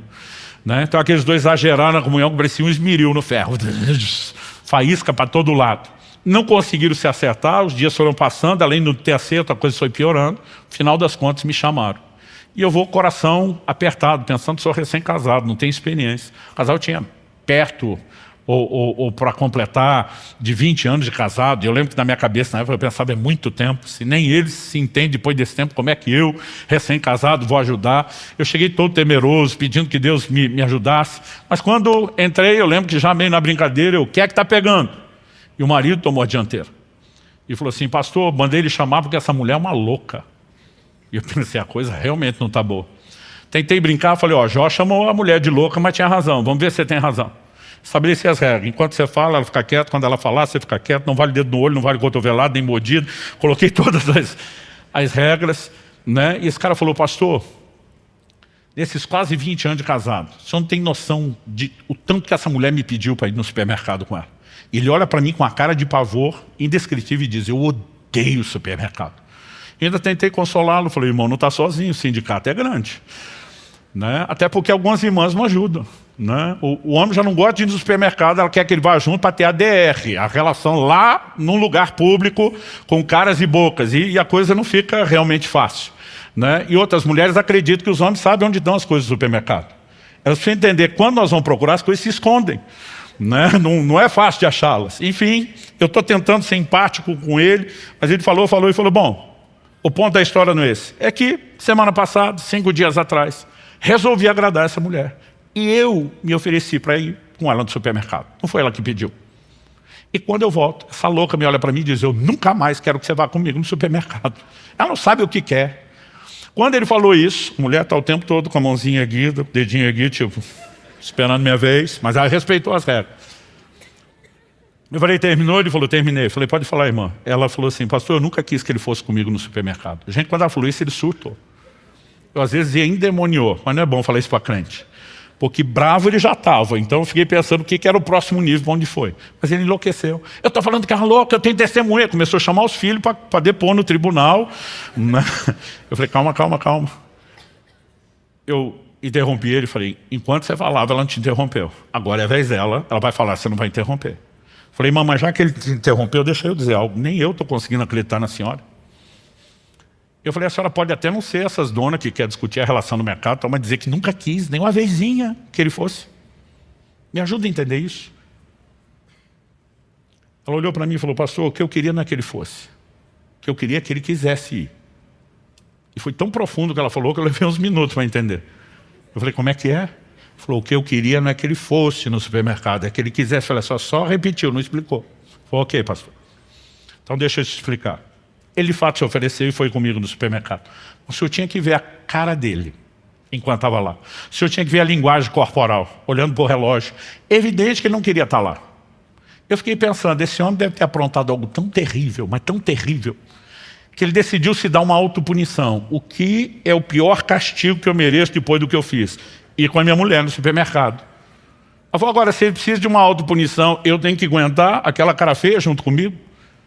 Ela falou, pastor, eu não queria que ele fosse, eu queria que ele quisesse ir.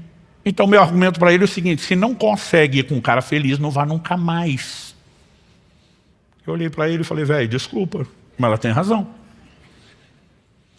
E Deus me fez lembrar daquela história, você lembra daquela história? Eu falei, lembro. E o Senhor falou, pois é, o que eu queria não é que você me buscasse, é que você quisesse me buscar. E de repente, parece que a coisa realmente fez sentido. Deus não espera apenas que a gente cumpra a obrigação, mas que a gente entre num lugar de intencionalidade, movido por um senso de prazer no cumprimento daquilo que também acaba sendo uma obrigação, tanto amá-lo como buscá-lo de todo o coração. Quem está entendendo, diga amém. John Wesley diz que não se admita no coração outro desejo ou propósito cujo objeto supremo não seja Ele. E de repente Deus me levou a um lugar de compreensão, e isso eu posso lhe garantir, foi uma das coisas mais marcantes e revolucionárias, principalmente pelo contexto do entendimento dos outros princípios. O Senhor falou comigo naquele dia: você tem pregado ao longo dos anos que o pecado é o grande inimigo de vocês. E de fato o pecado é o inimigo. Os afasta de mim, desconecta, tem consequências. Mas o Senhor me diz: você não está errado em chamar o pecado de inimigo. Você está errado quando acha que o pecado é o único inimigo. O Senhor me diz: há um inimigo mais sutil, que aqueles de vocês que já não estão enredados no pecado como antes, muitas vezes não percebem. E eu vou denominar esse inimigo da maneira como eu entendi, não é necessariamente uma terminologia bíblica desse jeito, mas é o que você encontra lá. Eu vou denominar isso de distração, ou distrações. O Senhor Jesus, no Evangelho de Lucas, lá no capítulo 14, a Bíblia nos mostra que ele estava numa casa, ele foi convidado, para uma refeição. Enquanto estão comendo, Jesus também está ensinando, falando das coisas do reino de Deus. O verso 15 de Lucas 14 diz: ao ouvir tais palavras, um dos que estava à mesa com Jesus lhe disse: bem-aventurado aquele que participar do banquete no reino de Deus. Estão no banquete literal. Jesus está falando do reino, ele diz: bem-aventurado aquele que foi para o banquete do reino. Na hora que ele deixa a bola quicando, verso 16 diz: Jesus, porém, respondeu: certo homem deu uma grande ceia e convidou muitos. A hora da ceia enviou seu servo para avisar aos convidados: venham, porque tudo já está preparado. Mas todos eles, um por um, começaram a apresentar desculpas. O primeiro diz: comprei um campo e preciso ir vê-lo, peço-te que me desculpe. Outro diz: comprei 5 juntas de bois e vou experimentá-las, peço que me desculpe. O outro diz: casei-me e por isso não posso ir. Se você olhar cada uma das 3 desculpas que Jesus fez questão de relatar, elas não falam de nada que em si, por si mesmo, seja ilícito, seja errado. Então, quando o primeiro simplesmente apresenta a desculpa a Jesus e diz: comprei um campo, isso é aquilo que a maioria de nós, os crentes, chamaria de bênção de Deus, resposta de oração. E se for de uma vertente mais pentecostal, cumprimento de promessa. Eu nunca vi um crente em 32 anos quase de pastorar vir murmurar e reclamar: puxa, pastor, eu comprei uma casa própria, coisa terrível. Puxa, compramos uma propriedade nova para os negócios, que triste. Normalmente a pessoa vem dar esse tipo de notícia empolgado: glória a Deus, bênção de Deus, resposta de oração, cumprimento de promessa, porque não é ruim em si. Quando você olha a segunda desculpa, a mesma coisa. Se a primeira diz respeito à aquisição de propriedade, a segunda fala de um outro nível de prosperidade. Comprei 5 juntas de bois e vou experimentá-las. Isso aqui era os New Holland, os tratorzão da época. Gente, o povo tinha que arar a terra. A grande maioria das pessoas, além de não ter os equipamentos, a tecnologia da agricultura de hoje, a maioria não podia nem ter muitos animais que favorecessem o trabalho. 5 juntas de bois, pelo menos 10 bois a mais, força para arar, para ajudar na colheita. Isso significava o quê? Aumento da produtividade. Aumento da produtividade significa dinheiro no bolso, provisão, prosperidade. Nunca vi alguém reclamar: ô pastor, coisa terrível, disparou minhas vendas na internet, estou ganhando dinheiro fácil, olhe por mim, está difícil. Ninguém reclama. Normalmente as pessoas chegam dizendo: bênção de Deus, resposta de oração, cumprimento de promessa. E se não dá para falar mal das primeiras duas desculpas, menos ainda a terceira. Porque a ideia é projeto de Deus. Casei-me, portanto não posso ir. O casamento não deveria ser visto como muitos estão olhando como algo errado. É ideia, é plano e é bênção de Deus. Errado não é o casamento. Errado é a escolha que alguns fazem de com quem casar. Errado é a escolha que alguns fazem de como viver o matrimônio, mas não o casamento em si. Ou seja, você não pode olhar para nada disso, chamar nem de pecado, nem de errado, nem de lícito. O problema não eram as coisas, era o lugar que elas tomaram. Banquete na Bíblia tem uma ideia no senso geral, que fala de comunhão. É quando as pessoas sentavam não apenas para garantir a nutrição, a alimentação que o corpo precisa, não era refeição rápida. Banquetes eram momentos de festa, de celebração de relacionamentos. Os convidados eram as pessoas próximas, as pessoas que eram valorizadas por aquele que estava fazendo a festa, porque o importante não era meramente comer, era com quem você fazia isso e por quanto tempo fazia isso. Isso nos remete a um entendimento de que Deus não nos criou para buscá-lo apenas por causa daquele senso de obrigação que nós falamos antes, mas porque sempre esperou que nós pudéssemos ter com Ele comunhão. Você olha lá para o Éden, o que acontece com Adão. Quando Adão pecou, qual a pergunta de Deus para ele? Deus não pergunta para Adão, o que é que você fez? A pergunta que Deus faz para Adão quando pecou é, aonde você está? Em outras palavras, Deus não estava dizendo, ao não perguntar o que você fez, Deus não estava dizendo que o problema era o que Adão fez. O que Deus está dizendo é, aonde você está? Eu vejo isso de uma outra forma. Aquilo que você fez te levou para longe de mim. Eu perdi você. Cadê você, cara? E aí nós simplesmente começamos a pregar uma redenção que nos leva ao perdão do pecado, à remoção da culpa e até da condenação eterna que o pecado trouxe. Mas não resgata o que de principal ele veio roubar, que é a comunhão com Deus. O Salmo 25:14 diz, a intimidade do Senhor é para aqueles que o temem, aos quais Ele dará a conhecer a sua aliança. Eu e você temos sido chamados para um lugar de comunhão, para um lugar de banquete em Deus. Você pode dizer amém? Agora, muitas vezes nós temos nos deixado distrair por coisas que elas não são erradas. Elas não são ilícitas em si mesmas. Mas quando coisas lícitas ocupam um lugar de importância que não deveriam, a ponto de concorrer com o lugar de Deus, aquilo que não é errado em si, se tornou errado pelo lugar que ele passou a ocupar nas nossas vidas. Quando Moisés vai a Faraó com uma mensagem, deixa meu povo ir para que me adore. A gente pode aprender algo na tipologia bíblica.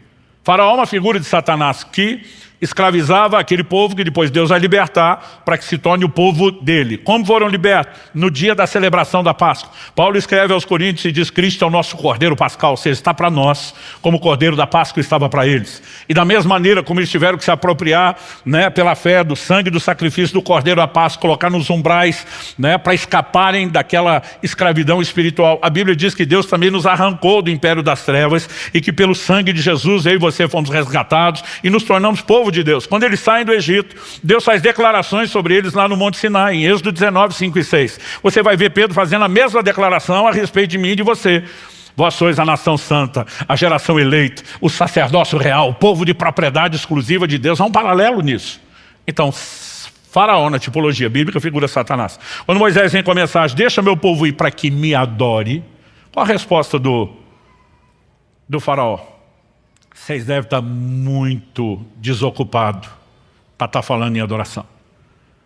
A primeira reação de Faraó, vamos encher o povo de trabalho para que eles não tenham tempo de pensar em adoração. Uma das estratégias mais antigas, vamos encher de distração para que eles não lembrem de por que eles existem e o que é principal para que eles cumpram.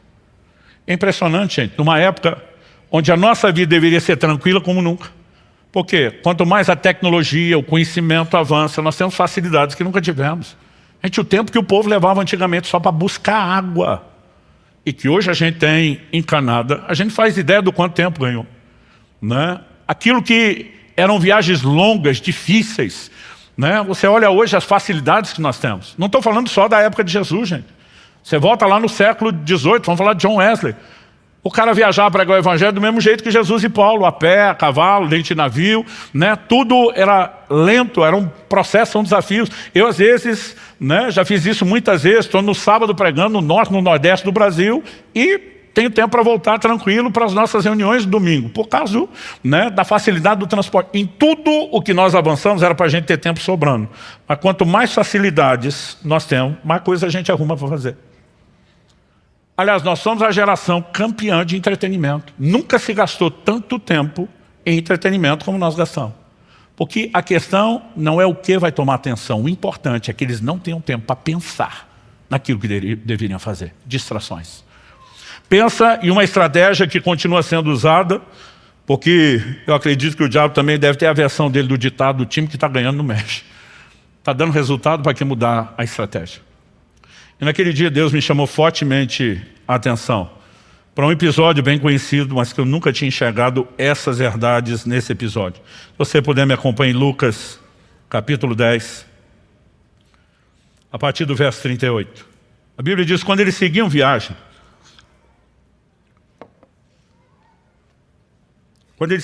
Jesus entrou numa aldeia, e certa mulher chamada Marta hospedou-o na sua casa. Marta tinha uma irmã chamada Maria, que assentada aos pés do Senhor ouvia o seu ensino. Marta agitava-se de um lado para o outro, ocupada em muitos serviços. Então se aproximou de Jesus e disse: o Senhor não se importa com o fato de minha irmã ter deixado que eu fique sozinha para servir? Diga-lhe que venha me ajudar.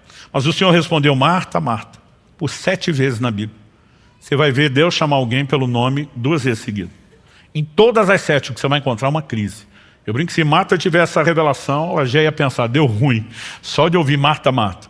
Marta, Marta, você anda inquieta e se preocupa com muitas coisas, mas apenas uma é necessária. Maria escolheu a boa parte, e essa não lhe será tirada. Quando nós olhamos para esse texto, em primeiro lugar, nós temos uma dinâmica de relação familiar que é muito semelhante ao que nós temos até hoje. Eu lembro de uma ocasião que Kelly e eu fomos fazer uma visita a um casal da igreja, e eu lembro que na hora de ir embora, eu falei para ele, enquanto ele me acompanhava até o carro, que era um gabinete, um aconselhamento com você ainda essa semana. Ele falou: claro, pastor, por quê? Eu falei: nós vamos conversar sobre como está o seu casamento. Ele: Deus te revelou? Eu falei: nem precisou. Eu falei: nós chamamos isso de linguagem corporal. Às vezes o comportamento das pessoas já expõe. Eu falei: teve uma hora que você e sua esposa sumiram, deixaram nós sozinhos na sala. Eu estava doido para um copo d'água, vocês não voltavam e nem perceberam o tempo que levaram. Eu resolvi ir até a cozinha buscar o copo d'água. Quando chego lá, vocês dois estão discutindo, nem me viram. Estava tão intensa a discussão que eles não me viram. O pior, tinha um garoto de uns 7 anos no meio, e o pai falava para o garoto: menino, diz para sua mãe. A mãe está na frente dele. Mas quando fala como se o outro não está presente, é porque o negócio está azedo no último nível. Aí a mulher respondia: menino, diz para o seu pai. A criatura nem dizia nada, porque os dois estão se ouvindo. Mas o importante era fingir que não estava falando com o outro. Quando Marta chega para Jesus, na frente de Maria, e diz para minha irmã me ajudar, gente, o negócio já está azedo. Não é difícil perceber isso. Eu imagino que enquanto Jesus está ensinando, Marta deve ter passado por trás, chamado Maria várias vezes. Imagino Maria tirando a cara para o lado, assobiando: daqui não sai, daqui ninguém me tira. E Marta vai pedir ajuda de Jesus, acreditando de todo o coração que Jesus vai ficar do lado dela e apoiá-la. Ela não esperava levar isso invertido. E aí Jesus diz para ela: uma só coisa é necessária. Outras versões traduzem isso como: poucas coisas são necessárias. Mas a maioria diz: uma só coisa é necessária. Como dizia a geração de meus pais, nunca entendi porquê, no frigir dos ovos, no final das contas, só tem uma coisa que realmente importa. Qual é a coisa que realmente importa? Aquela pela qual eu e você existimos, que é a razão da nossa existência, buscar a Deus. Mas Jesus, em outras palavras, está dizendo para Marta: sua irmã escolheu a boa parte, o que realmente importa. Está sentada aos meus pés, me dando atenção, ouvindo, recebendo a minha palavra. Você acha mesmo que eu vou ficar do seu lado e tirá-la daqui? Agora, se Marta soubesse que eu ouvi isso, tinha pedido ajuda a Jesus? É claro que não. Porque na cabeça de Marta ela está bem intencionada. Eu não sei como você receberia Jesus na sua casa. Uma vez eu me aventurei, me deu um estalo, aquelas coisas que você fica pensando, deve ser a direção do Espírito Santo, porque não tinha como saber.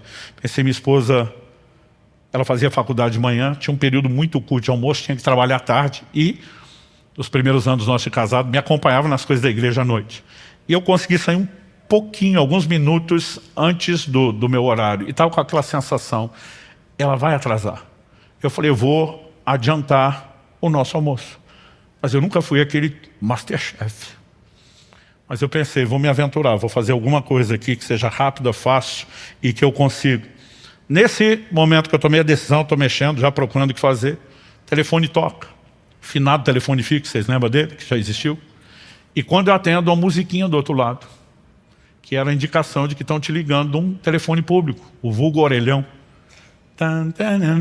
que era chamado a cobrar, né? Então eu fico do outro lado, aquele se identifica e fala: amor, atrasei na minha saída da faculdade até chegar em casa, não vai dar tempo de fazer o almoço. Será que você pode tirar alguma coisa da geladeira para pelo menos adiantar? Eu falei: meu amor, fique tranquilo, o almoço hoje é por minha conta.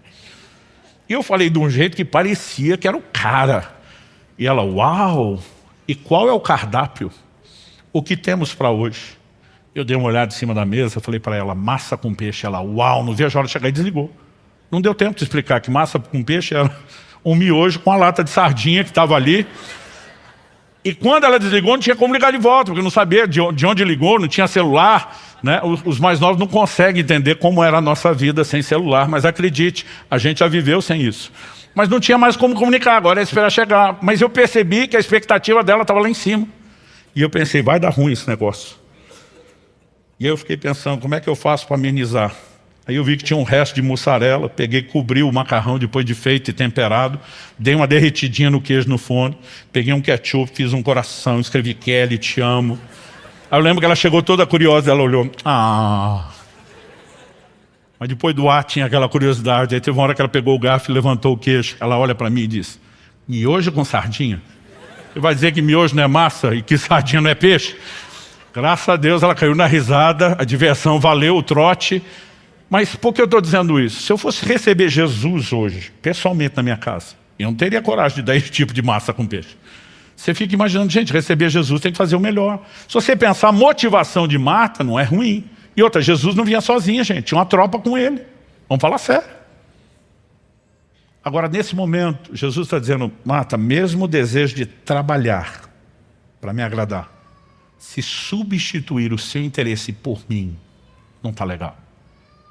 Naquele dia, naquela correção, o Senhor me disse, muitos de vocês têm sucumbido não só diante do pecado, mas diante de distrações. O Senhor me disse, alguns de vocês prosperaram e já não têm um coração para me buscar como antes. Alguns de vocês prosperaram na carreira e não têm nem coração, nem tempo para me buscar. O Senhor me diz, alguns de vocês prosperaram no ministério, inclusive você, e já não me buscam hoje como buscavam antes. E de repente o chão sumiu debaixo do pé, porque de repente eu entendi, como nunca havia entendido, que de fato nós estávamos falhando com o Senhor. E Deus me fez lembrar, você lembra da história do videogame do seu filho? Falei, lembro, essa estava fresquinha, era coisa de 2 anos. Eu lembro de um dia que eu cheguei em casa com um videogame de presente para o meu filho. E quando eu entrei em casa, eu nunca tinha visto ele fazer tanta festa com presente como com esse. Ele corria, ele pulava, ele gritava, ele jogava no chão, simulava que estava tendo convulsão de felicidade. Aí ele voltava, segurava minhas bochechas e dizia, você é o cara, é o melhor pai do mundo. Aí saía para pular, correr, ter convulsão de novo, voltava a segurar minha bochecha. Foi uma sessão assim, nunca vou esquecer. E eu fiquei me achando o cara, eu sou o melhor pai do mundo. Mas gente, não precisei de 2 dias para arrepender de ter dado aquele presente. Porque eu perdi meu filho. Perdi meu filho por videogame. Eu gastei antes da pandemia uma média de 17 anos, ficando 3 dias fora de casa, quinta, sexta, sábado. A maior parte desses 20 anos que moro em Curitiba, eu sempre tentei morar perto do aeroporto. Não só pelas idas e vindas, mas assim, quando eles eram pequenos, né, e aquela avisava, papai chegou, já era aquela ansiedade. Então, às vezes eu ligava para ela, dizia, aterrissou. Era o tempo dela sair de casa, me pegar no aeroporto. E quando ela chegava com o carro, já estava saindo na porta, chegava logo em casa e as crianças sempre estavam me esperando. Era o momento de papai voltou para casa, festa. Então a gente se abraçava, brincava, era o nosso momento de comemoração. Depois do bendito videogame, para não falar o que eu penso dele, cada vez que eu passava por aquela porta, estava só a Alice. O Israel mais velho já não estava lá. Eu brincava bastante com ela, depois que ela cansava, filho, cadê você? Já vai, pai, só vou passar de fase. Gente, eu peguei um ódio nessa frase, passar de fase. Você não tem noção. Um dia eu estava num evento de pastores, um falou para mim, pastor, o senhor pode orar por mim? Eu falei, sim, pelo quê? Ele falou, não, eu sinto que medicinalmente está na hora de passar de fase. Eu falei, se quer que eu ore, arruma outra fase. Ele não entendeu nada. Eu falei, não oro, se não mudar isso, não oro. Eu lembro de um dia que cheguei em casa, minha vontade era pegar aquele videogame e jogar pela janela do quarto de cima lá do sobrado. O senhor me disse, você lembra disso? Eu falei, lembro.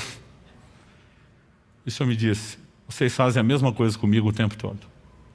Quantas coisas vocês desejaram, oraram, pediram, e quando eu dei, vocês sabem que nem seu filho. Convulsão de alegria, corre, pula, agradece. Você é o melhor pai do mundo.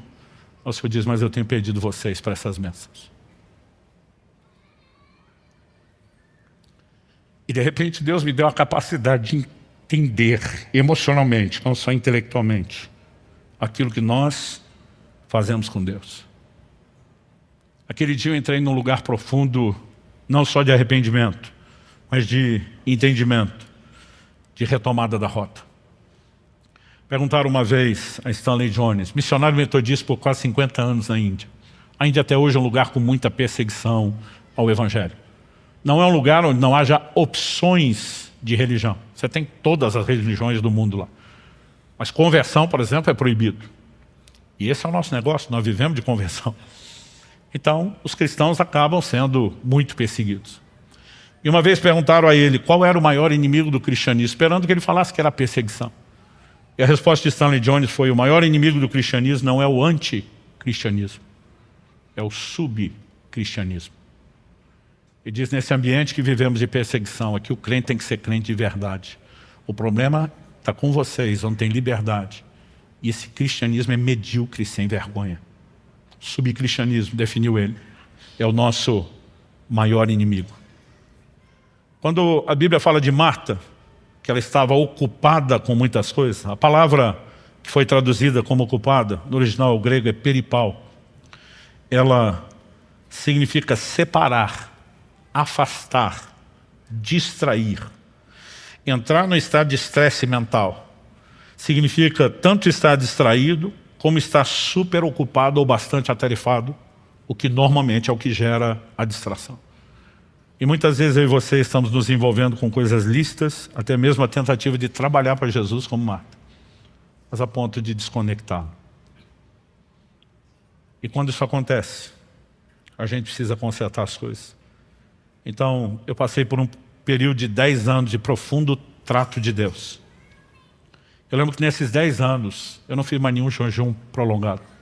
Porque a gente tem mania de extremos, pensa, não vale nada, isso é só a performance.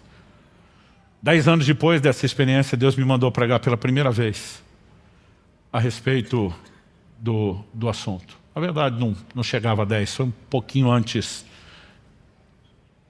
de completar isso, mas estava bem próximo ali. E quando eu estava pregando, nós ainda estávamos ali no prédio da Água Verde. Eu estou descrevendo o pessoal no início como foi aquela experiência que eu contei. E para o pessoal ainda falei: olha, foi na sala tal.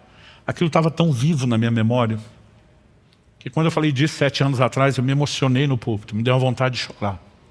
Lembrando o que foi aquela visitação de Deus, o que foi aquela ministração. E dentro do meu coração, enquanto pregava e contando a história, eu falei para Deus: Senhor, muito obrigado por aquele dia. Quando eu falei isso, não esperava. O Espírito Santo falou comigo no púlpito, no meio da pregação. O que gerou aquela experiência foi o jejum. E eu levei um susto. Falei, achei que não tinha valido nada o jejum. O Senhor me disse: não, eu falei que a sua motivação estava errada e que você precisava ajustá-lo, não que ele não teve efeito. Foi naquele momento, em cima daquele púlpito, que eu soube que Deus estava me chamando pela primeira vez para um jejum de 40 dias.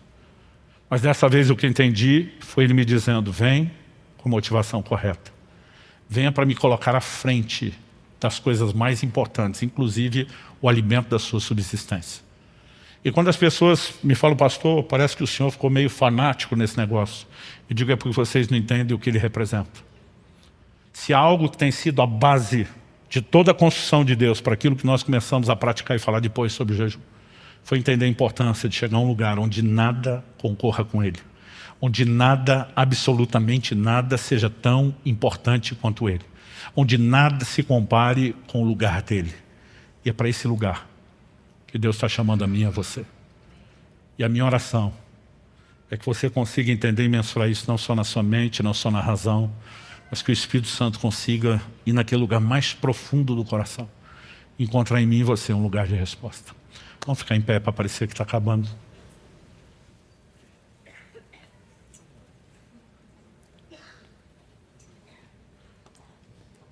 Pai, eu oro por cada um dos meus irmãos e irmãs nesse lugar. Te agradecemos a Tua palavra, agradecemos a bondade, o amor e misericórdia do Senhor por trás dela, que tem o propósito não de nos condenar ou culpar naquilo que temos falhado, mas de nos resgatar. Pai, não queremos viver uma vida de religiosidade, onde não haja a busca que deveria, onde essa busca, talvez se presente, esteja sendo distorcida por uma valorização do desempenho, não da paixão pelo Senhor. Oramos pela capacidade de entender a razão da nossa existência, que é não te buscar apenas por cumprimento de obrigação, mas para alcançar o propósito, comunhão, viver intimidade e relacionamento com o Senhor. E oramos pela capacidade de discernir o quão danosas podem ser as distrações, ainda que essas coisas não sejam ilícitas por si mesmas. Ajuda-nos a enxergar aquilo que não temos visto. E acima de tudo nós oramos, abre os nossos olhos, nós pedimos ajuda dos céus. Nós oramos como salmista, sonda-nos, ó Deus, conhece o nosso coração, expõe e traga à tona tudo aquilo que tem se tornado ídolos que concorrem com o seu lugar, aquele lugar que pertence a Ti e somente a Ti no nosso coração. Nós oramos em nome de Jesus. E que possamos ouvir hoje a voz doce e suave do Teu Espírito, não nos condenando, mas nos chamando a um lugar de arrependimento, de conserto e de restauração. E que possamos de fato chegar a esse lugar, onde a busca aumente, não porque estamos focados no desempenho, na performance, mas porque despertamos para dar ao Senhor a devida importância, para que o Senhor seja de fato mais valioso do que qualquer outra coisa. Nós oramos em nome de Jesus. Em nome de Jesus. E te agradecemos desde já tudo aquilo que o Senhor, na sua graça e pela ação do Teu Espírito, continuará fazendo dentro de cada um de nós. Alguém me perguntou anos atrás, quando escrevi o livro, pastor, o senhor escreveu o livro 10 anos depois, porque finalmente chegou lá. Eu falei, não cheguei lá. Estou dizendo que nem Paulo. Ainda não cheguei lá. Mas esquecendo-me das coisas que para trás ficam, avançando para as que estão diante de mim. Eu tomei a decisão, quero estar cada vez mais distante de onde eu estava, cada vez mais perto de onde deveria. Mas nos últimos anos, e já se passaram muito tempo, eu creio que foi de uns 2 anos para cá principalmente, eu comecei a ver resultados de uma proximidade como nunca antes. 2 anos atrás, eu estava com 50 anos de idade. A esposa olha para mim e diz, você está em crise? Eu falei, estou em crise. Ela falou, qual é a crise? É da idade? Eu falei, de jeito nenhum. Na idade eu estou na crise da gratidão. 50 anos, já era avô de 2, vivendo a melhor fase em todas as áreas da minha vida, meus filhos já casados, nosso casamento, né? A igreja, os amigos, relacionamentos, olhando para tudo e dizendo, eu estou vivendo o melhor momento. Falei para minha esposa, não é essa crise. Falou, qual é a crise? Falei, amor, desses nossos quase 30 anos juntos, os primeiros 20 anos foi só semeadura. A última década começamos a colher. Eu falei, nos primeiros 20 anos a gente quis muita coisa que a gente não podia. Ela falou, é verdade. Eu falei, mas agora que a gente pode, eu não quero mais. Ela falou, deve ser bom. Eu falei, tomara. Porque se não for maturidade, é autossabotagem. Ela falou, mas qual é a crise? E até hoje isso me dói. Eu falei para ela, a crise é porque nós perdemos tanto tempo querendo essas coisas. Como se aquilo fosse nos preencher ou nos realizar. Por que é que a gente ficou tão distraído querendo as coisas? Para depois descobrir que a gente não precisava delas para ter o que nós temos hoje em Deus. Esse nível de realização e preenchimento nele. Sabe o que é curioso? Quanto menos importantes são essas coisas, mais Deus nos dá. Mas por outro lado, quando isso é tão importante, é bom de concorrer com Ele, normalmente Ele não nos dá. E se eu fosse Deus, eu também não nos daria.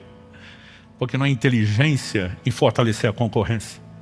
Mas quando o nosso coração passa a ser somente dele, ele pode gerar muito acréscimo. Que isso nos ajude a entender um Deus que não está tentando nos oprimir, mas tentando nos abençoar.